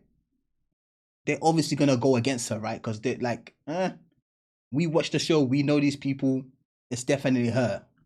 answered the poll thought Hara crossed the line. Crazy. Hara had to formally apologize for crying on the That would have made me feel so sick, bro. talk show and formally apologize for not being professional after being harassed. That would have made me feel so sick, man. Being on this show, these lot violating me, making me cry and whatnot, and then you're telling me I have to formally. I would have felt so sick. I would have felt so sick. I would have felt so sick. She had to apologize for making the male host feel uncomfortable. Side note, if you compare Hara's comments from her segment on... People probably watch viral clips and start commenting without the full context of the situation. Facts. That's not even a question, Lolly. That is just straight facts. That's what normally people just run with clips, especially in today's world. Everything's short form. People's attention span is very short. So if you upload like a quick 1 minute segment of a 2-3 hour interview, people are going to take that 1 minute and run with it. That's just the way it is. They'd be like, oh my God, you're probably doing that for the whole interview. It's like the interview was 2 hours, bro. You got a minute of it. A minute. On radio Facts. host to interviews that her ex-boyfriend from Highlight did after their breakup, they should be the same, right? He should also be considered just as controversial as her, just as girl obsessed, because it takes two people to date. The comments on the segment read, "It's been so long since he and Hara broke up. Leave him alone." See, this is why celebrities don't want to be public with their dating life. It gets used against them over and over again on shows like this. I always thought he could do better anyway. Let's move on from these comments. It's okay, ladies, hey, don't come at me. You guys have told me this yourself. You lot have told me this yourself. You said it's the females. You lot have told me the females are the worst when it comes to shit like this. I'm quoting this is my LLC. These lot keep it 100 with me. They're telling me, Musa, it's not male netizens, it's the female ones that are the worst. These lot are obsessive, possessive.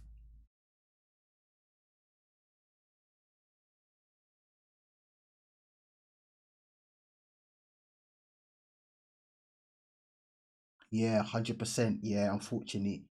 As a female, agree. Oh, damn, fact. Oh, Jesus. This is the best radio star could come up with, asking about Hara. Hara isn't even relevant these days.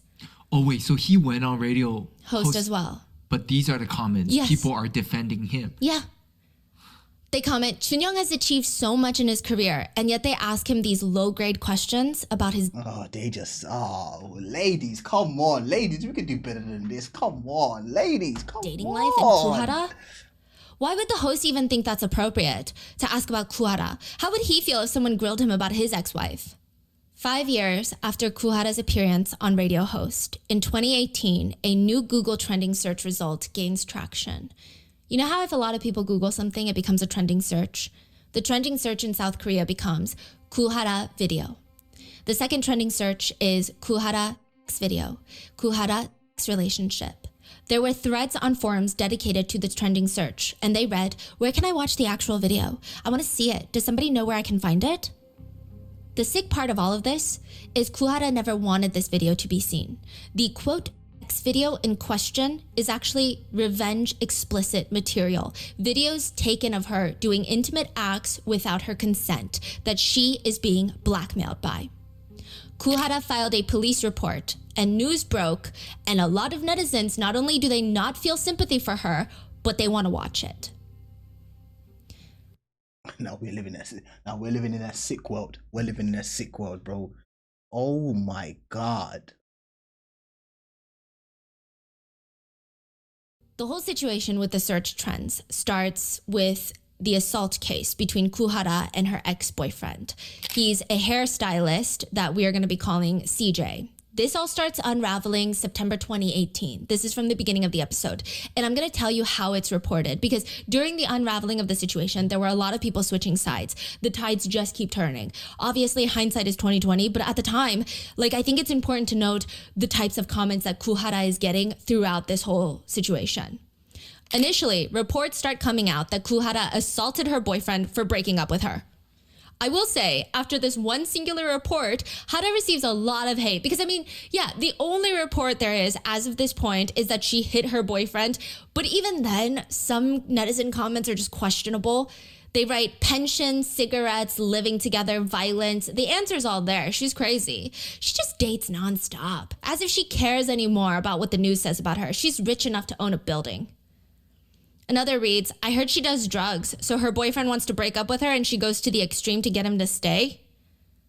But that same day, a second report is released, a very short one. This time it states that Kuhara has reported to the police that this was a two-sided assault case. She told authorities that it was CJ that hit and kicked her first. The Gangnam police seem to agree with the fact that they both harmed each other because the Gangnam police would later report it appears both parties assaulted one another. And this causes even more confusion amongst the netizens. There are a few groups of people now. People that support Hara, people that support neither and think that physical violence is never okay regardless of who started it and who ended it. Agreed. And people who are questioning both parties' stories, saying, I personally don't understand the man. Even if she hit him, he basically tattled to the police. Was he not able to resolve it between the two of them? I feel like he's using her status as a celebrity against her.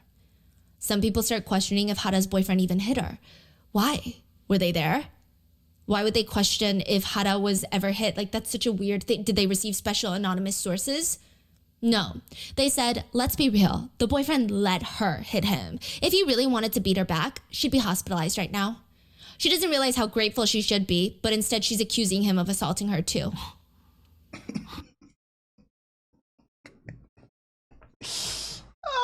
No, I'm laughing at the stupidity. What? You're saying she's lucky she just got slapped up a little bit. The woman shouldn't have been slapped up in the first place. In the first place. What's wrong with you? She shouldn't have been touched.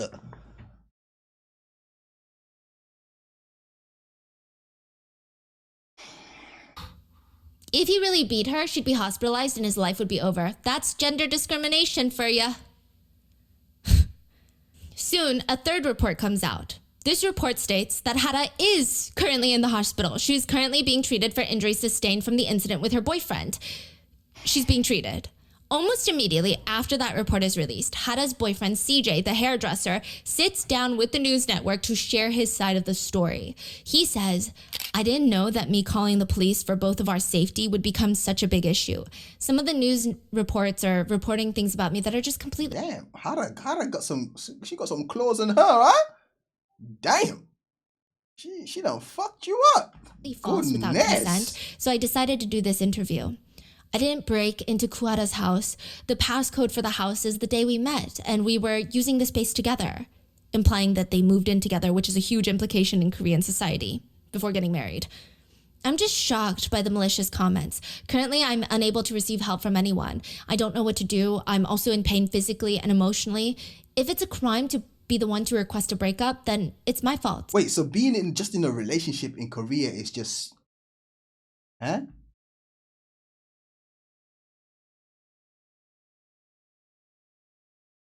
Right? Is that what I'm getting? Just being in relationship is just a no-go. You have to be... It has to go straight we're going to get married type vibe. Or you can be in a relationship but living together. It's just like, nah, you can't be living together like boyfriend and girlfriend. However, it's not a two-sided assault case. We used to be lovers, but now we're separating with scars like this, and it just pains me. I may be a Yeah, they should be married. Okay, I agree. No, I'm not gonna lie. I agree. It's just. I don't know. I think it's safer, right? It's just safer and smarter move. I get it. celebrity, but I hope that Hara herself will reflect back on this, apart from her status as a Because I feel like when it comes to boyfriend and girlfriend, one can just wake up one day and say, I don't want to do this no more, I'm out. And then you're just left with this fat ass bill and all this kind of stuff, and then in and out, and it's a lot of problems. Whereas marriage, I mean, they could wake up one day and say, I don't want this no more, but it's a lot more work. celebrity and apologize to me. For a day or two, the reports go silent. Then Kuhara's boyfriend does another interview. This time he releases pictures of his bloodied face to news outlets.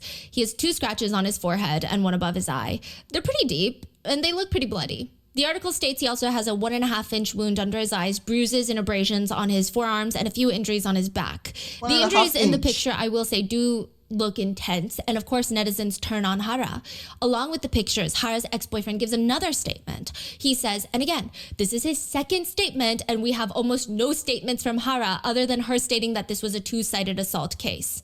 The ex-boyfriend tells the media outlets, I've never thrown a fist at anyone in my life. Moreover, I have never struck a woman like that. If Kuhara got bruised, it was only through physical contact to calm her down when she hit and scratched me, and it was not caused by my fist or other violence. This is not true, I swear.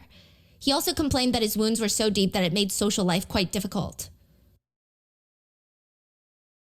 Brother, what? Whatever that means. I like her, you know. I like her a lot.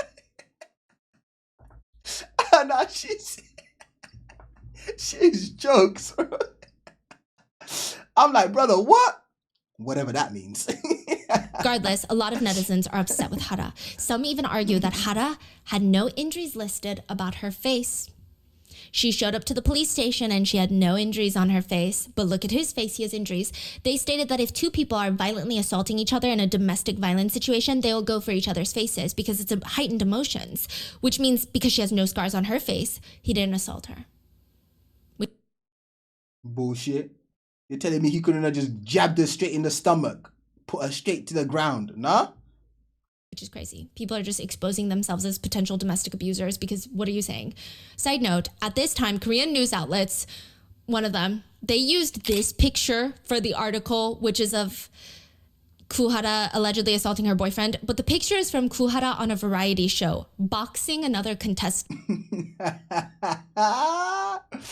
Ooh, the media. Ooh, the media. The lie sellers. The people that sell lies. Lies on lies on lies. Whatever gets headlines, sell it. Truth or not, put it out there. Ha!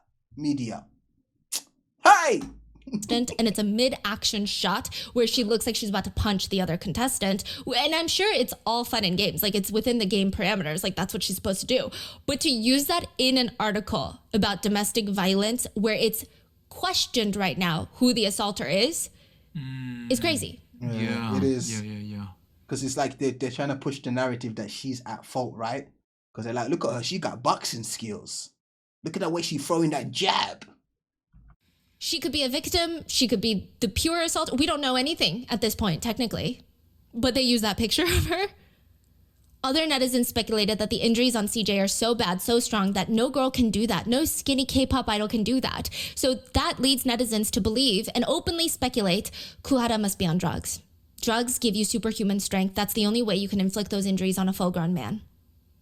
Kuhara then releases her side of the story with dispatch. Let's go. She does not come alone either. She brings her roommate. Let's call her Bella. They call her Mrs. B in the media files. Bella is Hara's roommate, and she was there when the assault took place. Kuhara brings her phone with messages between her. Basically, what she's trying to say is when you take drugs, you know, adrenaline gives you strength. and you turn Super Saiyan. That's what she's saying. Her and CJ, her ex, she brings her full medical records, a full account of what happened that night. The two girls tell dispatch, this is what happened. And it all starts because of a work lunch appointment. A few days before the incident, Hara had to go to lunch with her manager and a guy who also works in the industry. So literally it'd be like going to lunch with your male coworker. Okay. And it's not even just a guy that works in the industry.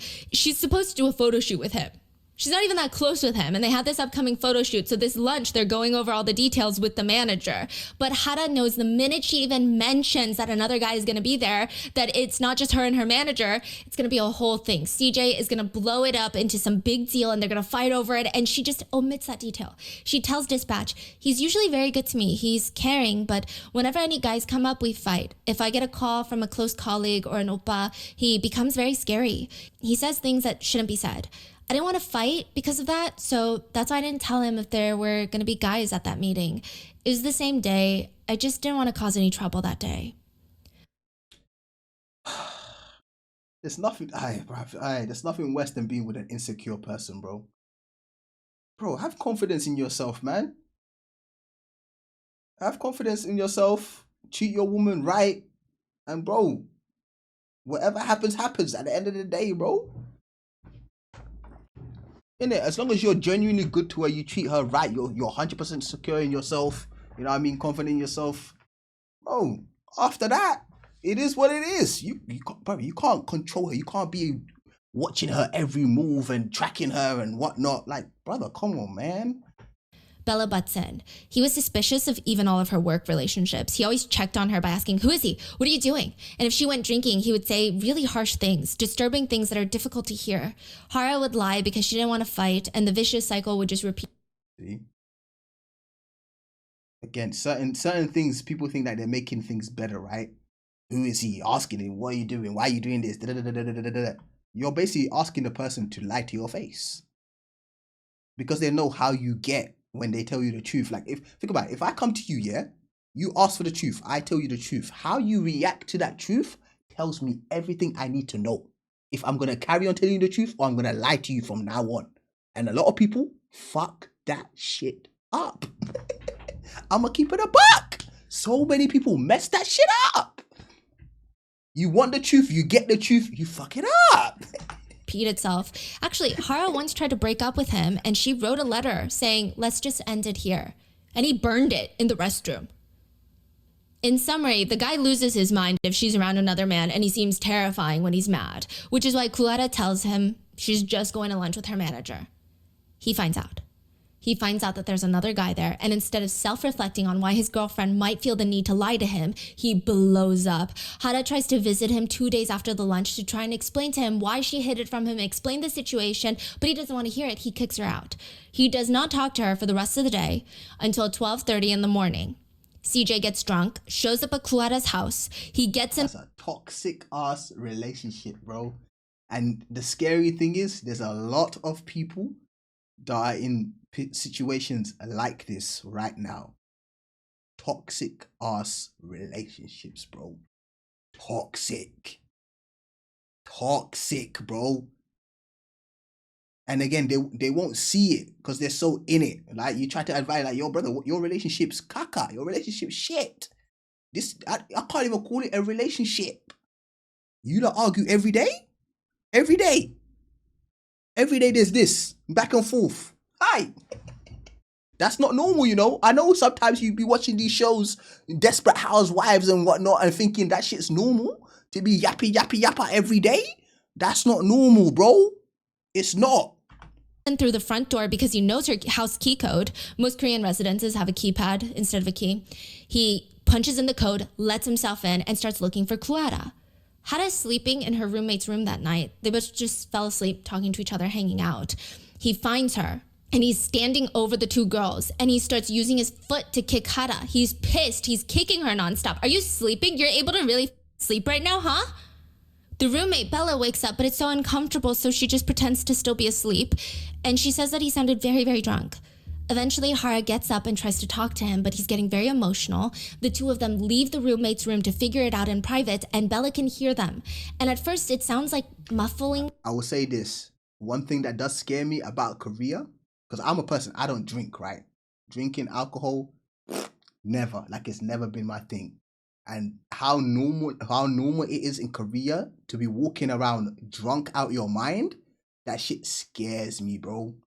Because I can't tolerate drunk people, bro. I can't. No. Like they're I can't, arguing, bro. but trying to keep it down. Slowly, it turns into full-blown fighting, and not just screaming, but Bella can hear things being thrown, can hear people being slapped. She can hear furniture being broken.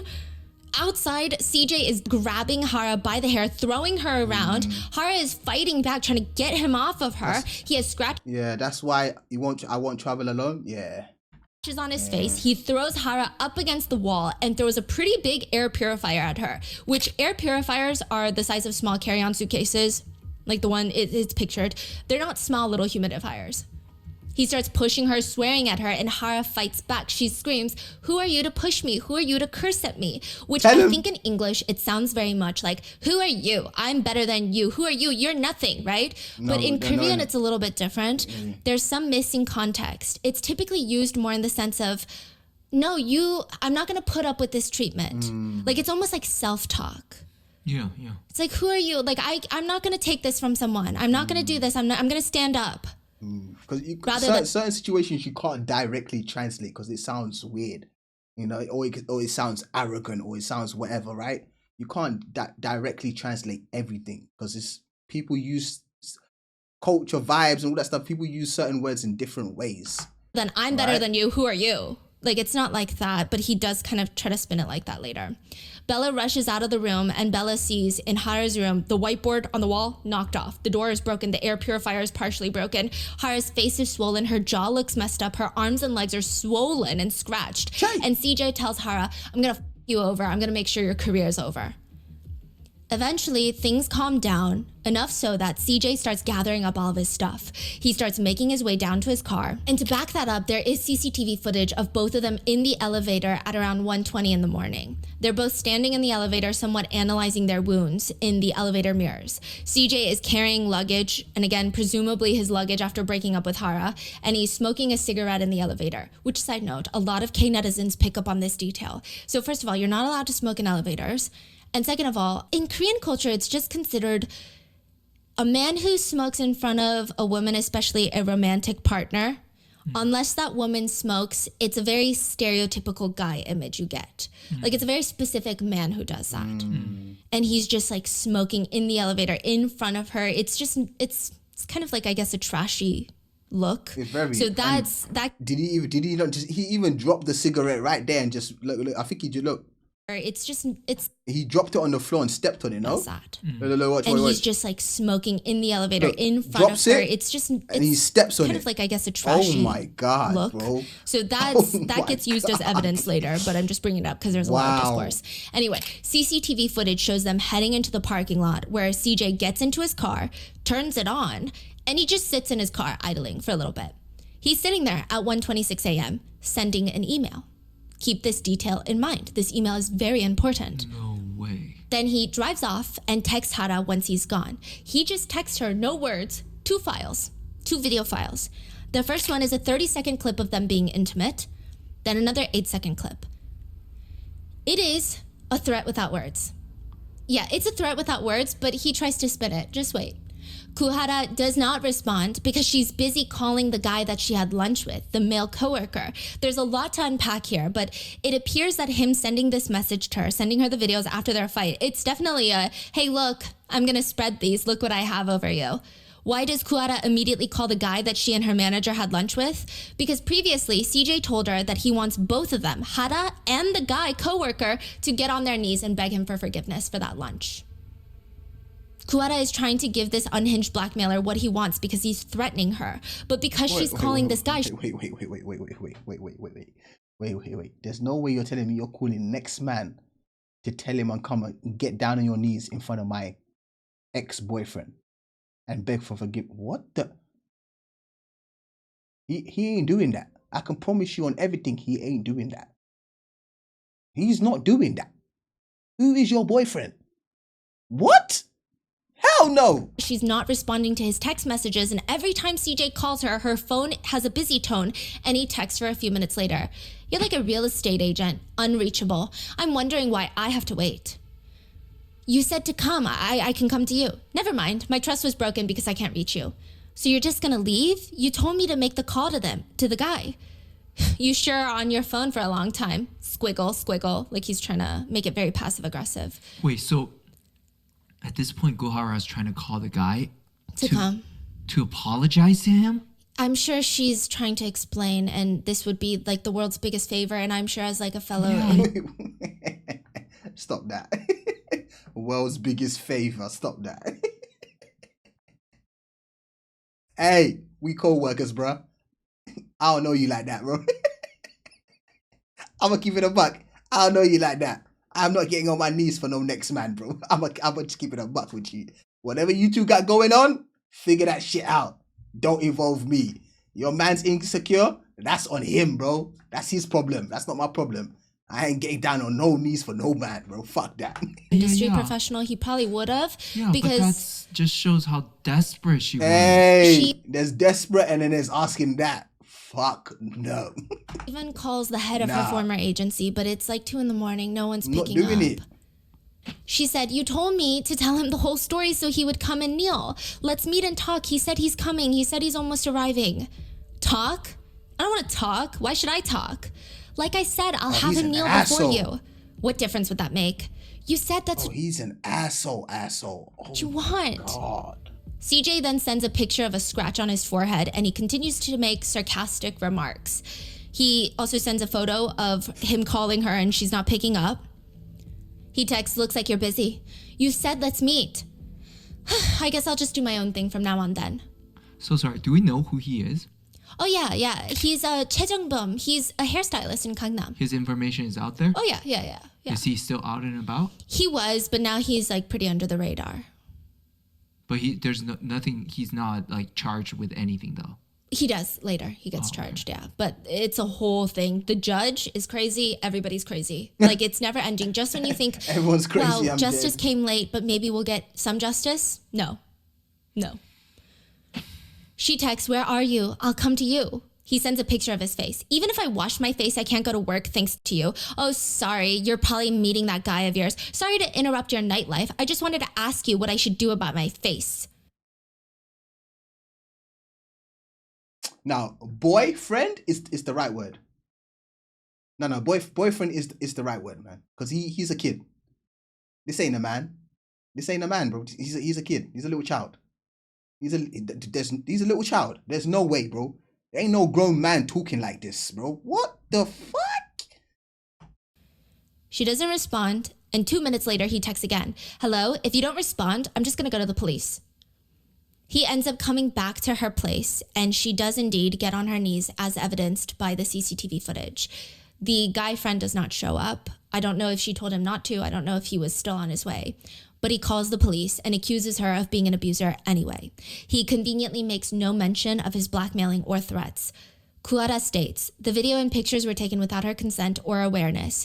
She says she's ready to face the consequences of assaulting him as well in this two-sided assault situation, but she says, he threatened me with the video. For a female entertainer, what could be more terrifying?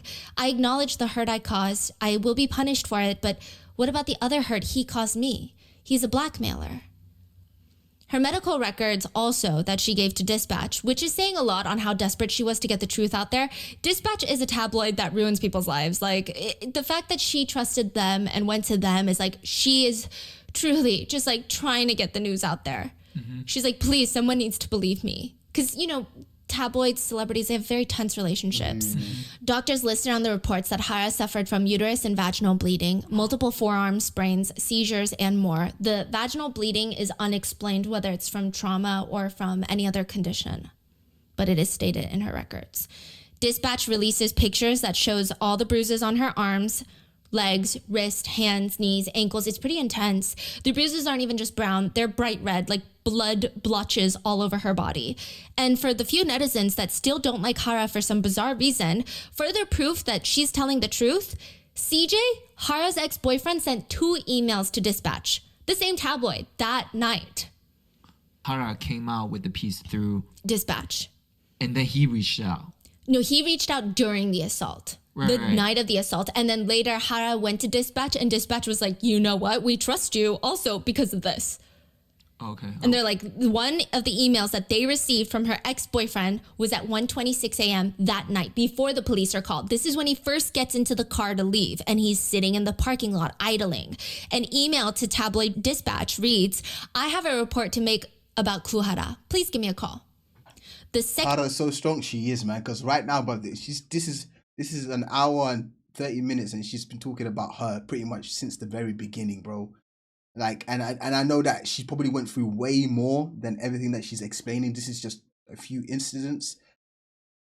But you have to be mentally strong. But just being an idol alone is already taxing on the brain, on the mind, on the body. Already there, you're already gonna get abuse for whenever you release a song or whatever outfit you wear or wherever you go or whatever you say. And then to add on top of that, a relationship? Hey!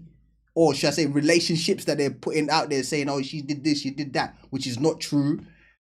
Goodness. second one is sent at 4:20 a.m., which would have been after the police came. It reads, subject, report on Kuhara. Message, it won't disappoint. Please contact me. I can't send videos or pictures right now, but if you don't respond quickly, I'm going to reach out to another network instead. You really won't be disappointed.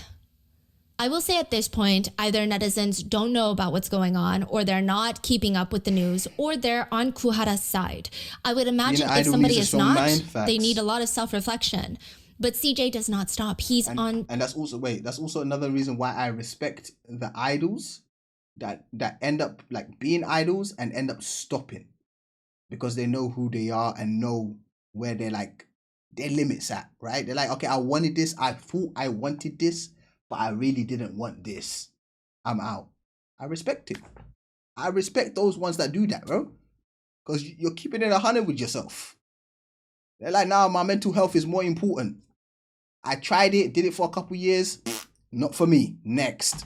Truly some unhinged mission to ruin Kuhara, even if it means taking himself down. CJ, the ex-boyfriend, responds this time with his attorney, and the attorney everything states, I thought it was. It is true that the video exists. In terms of how the video came to be filmed, it was Kuhara who wanted to film the video first, and over 80% of the video was led and filmed by her. When my client asked, why are we filming this? Kuhara replied, I want to treasure a loving memory. While filming, when the phone fell down, Kuhara set it back up. The fact that Kuhara led the filming of the video can easily be confirmed through the video. Okay, but that still doesn't explain the blackmailing with it. It doesn't make sense. Okay, yeah, they filmed it, but he's literally threatening her with it. Yeah. The attorney says, if his goal was to leak or exploit the video, wouldn't he have already done so? Well, he was going to. Yeah, he Through was the trying. email. I'm sorry he was unsuccessful, but he was trying. But he keeps yapping. Look, So the brother had to do the damage first before we can say he did damage. So you can threaten a person to do damage, but if the damage is not done, no damage is done.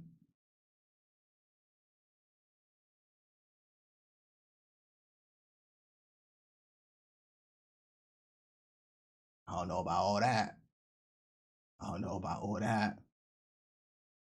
Yeah, I don't know about all that.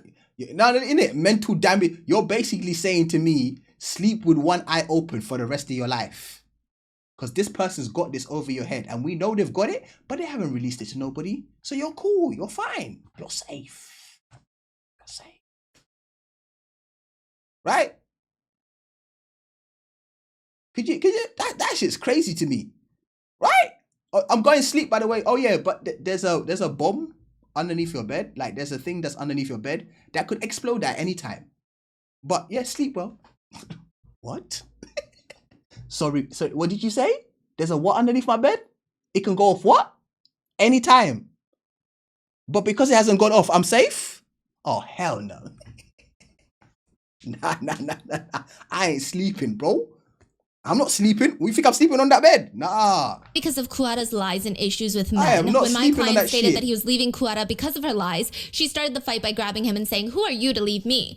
We will stand by our statement that the assault was one-sided. Kuara's bruises were most likely born when my client held her hand, trying to stop her from attacking, and as she fell and toppled when she tackled him. He did not hit her. Then CJ's attorney tries to guilt trip the public. My client's mother has become ill due to shock after hearing about this, quote, revenge porn issue. He has been holding back in consideration for the other party, but he is now being accused of being a heinous criminal. At the end of this very long, nonsensical statement, the attorney states that CJ, his client, will be suing Hara for defamation. In another interview, CJ stands by the argument. The interviewer asked CJ, regardless of if she wanted to film the video or not, it is weird to send the video to her after a fight.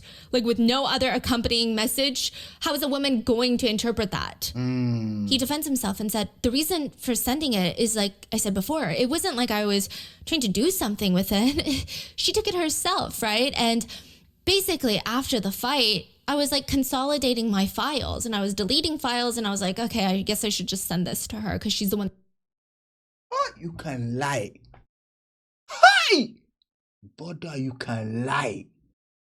Hey! The devil is a liar. Oh my God. That took it. He's basically saying I was Marie Kondoing my phone and I needed her to have it back because she took it. I don't even know why it's on my phone. Who's gonna even don't say who's gonna believe that, brother, please don't say that. There's a lot of cuckoo caca people out here. Come on, man, come on. Don't say that. Who's gonna believe that? Come on, brother. You come on, man. Come on.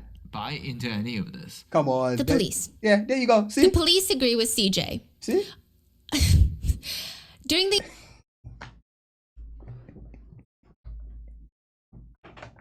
The way she's like she's laughing, but she's not really laughing. Because I feel the same way about the Korean police, bro. Hey, shout out to all the police people out there.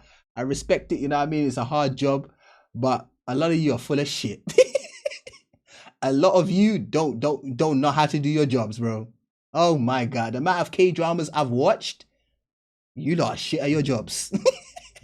You lot are bad, bro. It's bad. It's very bad. The investigation, the police concluded initially they will change their mind, but they conclude that there is no definitive evidence that CJ was going to intentionally spread the video. He was no longer going to be investigated for violating the Sexual Violence Act, aka spreading abuse through explicit videos, aka blackmail, or what used to formerly be known as revenge. He's still going to be investigated for other charges, assault, breaking and entering Hara's home. But a lot of women all over South Korea had a problem with this. They were pissed. They start feeling like, wait, first, Hara's boyfriend plays victim, calls her the abuser, makes her seem like this crazy girl that doesn't want to let him go. When in reality, he's toxic, he's abusive. Yeah, if it's one video, if it's one music video, then yeah, it's 75. Not physically up until this point, but that night he was. But so far he's been mentally and emotionally abusive, making her so terrified that she can't even go to a work meeting without lying. Then he publicly shames her, and turns out he was the abuser and he's blackmailing her with these revenge videos, but the police are not going to charge him with that because he only threatened her with it and did not explicitly tell her in words that he was going to spread it. Even though there are emails to tabloids that states that he has juicy information about her. Like, how much more can a threat and intention be a threat and an intention? A petition was started by K-netizens to strengthen the punishment for even the possession of revenge videos, regardless of whether or not it is distributed. The petition gained over 200,000 signatures in 5 days, which is really fast in Korea. And the prosecutors would somewhat listen. The new indictment would state, CJ used a cell phone camera to take pictures of the victim against her will, including her thighs, kicking and cursing at her while she was sleeping, pushing her chest with her hand, dragging her to the closet, kicking her in the stomach. When the victim clawed at the defendant's face, he threatened her by sending her a video via messenger, and he stated to her in person, "I will end your celebrity life." So this whole incident will turn into a massive legal battle that lasts multiple years. Wow, but once the initial years. sympathy for Hara dies down, her steadfast haters who literally have no job but to hate her, they come back out of the woodworks. They will use this situation to call her a boyfriend beater, call her ugly, and a liar. Hara goes silent on social media for a while. And back in November, so a few months after, she comes back with an Instagram picture of, it looks like she's walking into a room and the room is called the crying room. So she takes a picture of the sign that reads crying room. What year was this, by the way? 2018. The caption reads, "I'm in pain and I'm tired." A lot of her fans flood the comments. "We'll be with you every step of the way. Please have strength. We're rooting for you." So a lot of her fans are becoming a lot more vocal now. But even after everything she's been through, there are still negative comments that read, difficult time, but she still has to update her social media. Crying room? Just stay quiet, you fool. If I were in her shoes, I wouldn't even care about updating social media or taking a picture of some crying room. I feel like she has a different brain setup than us. If you're sane enough to log on to social media and post a picture and write a caption, it's really not hard or difficult for you right now. 8 months later, in 2019, middle of 2019, two things would happen. CJ will make a formal apology on Instagram while the legal case is still ongoing. He writes, I want to sincerely apologize for causing so many people to worry. I wasn't able to respond to messages from friends, acquaintances, and people who love me because my KakaoTalk account was gone. I apologize once again for making so many people worry for so long and for causing disappointment. I want to live in repentance for causing such deep disappointment to my peers who trusted and worked with me and the people who supported me and my family. With this kind of heart and with the help and support of others, I've been able to open up a salon after all this time. I'm lacking in a lot of... Yeah. I don't want to hear it. It was shut down. Yeah. Because What do you mean it was shut down? people were like, we're not going there. He had to close it down. I don't want to hear his speech about talking about salon. I don't want to hear that shit, bro. I don't want to hear it. Around the same time, May 2019, Man, talking about I opened a salon, blah, blah, blah. Brother, shut the fuck up. Nobody wants to hear about your dumb salon. And like she said, that shit closed down because nobody went to that shit. Shut up, man. on Instagram. I'm tired of pretending that I'm happy and everything is okay. I don't want to cause concern among other people. A few days later, she posts another Instagram picture with just a cryptic word. Goodbye. After seeing that, Hara's manager starts panicking, starts calling her, no response. They drive to Hara's house and find her unconscious and in critical condition. She attempted to self-exit. Thankfully, her manager rushes her to the hospital, and the comments under the articles about her attempted self-exit read, attention whore. She'll look back.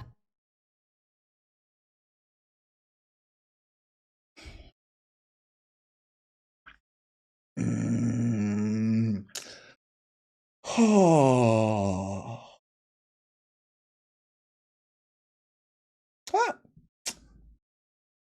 Chai. Satan's powerful, you know. Nah, Satan's powerful, bro. The devil?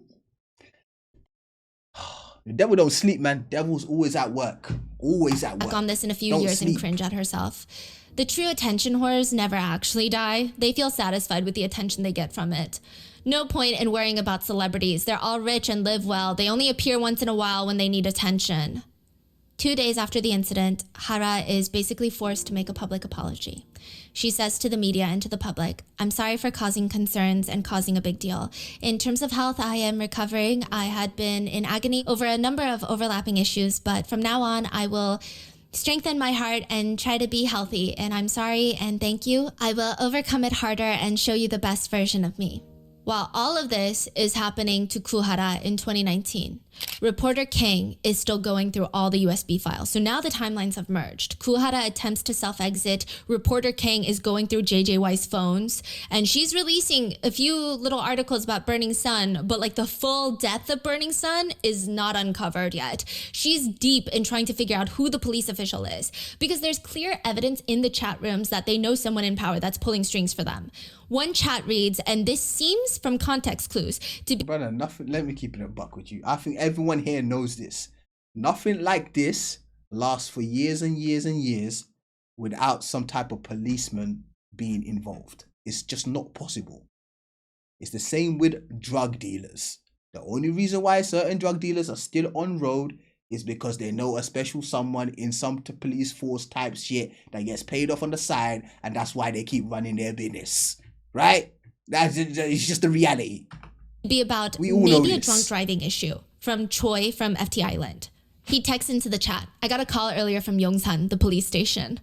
What did they Pocket say? got grease, the officer exactly. in charge of my There it case is. wished me a happy birthday. Ha ha ha. Another text reads, If you watch anything like Pablo Escobar or El Chapo, you know what I'm saying, Narcos, if you watch any of these, you always know the only way they be getting past certain obstacles where they should be dead is because a policeman either comes in, rescues the day, or they've paid them in the pocket, boom, boom, boom, where you know most of these people could have been deaded off within the first week of trying to do business because they messed around with the wrong person, should have been deaded, but they got that police protection, so they live on.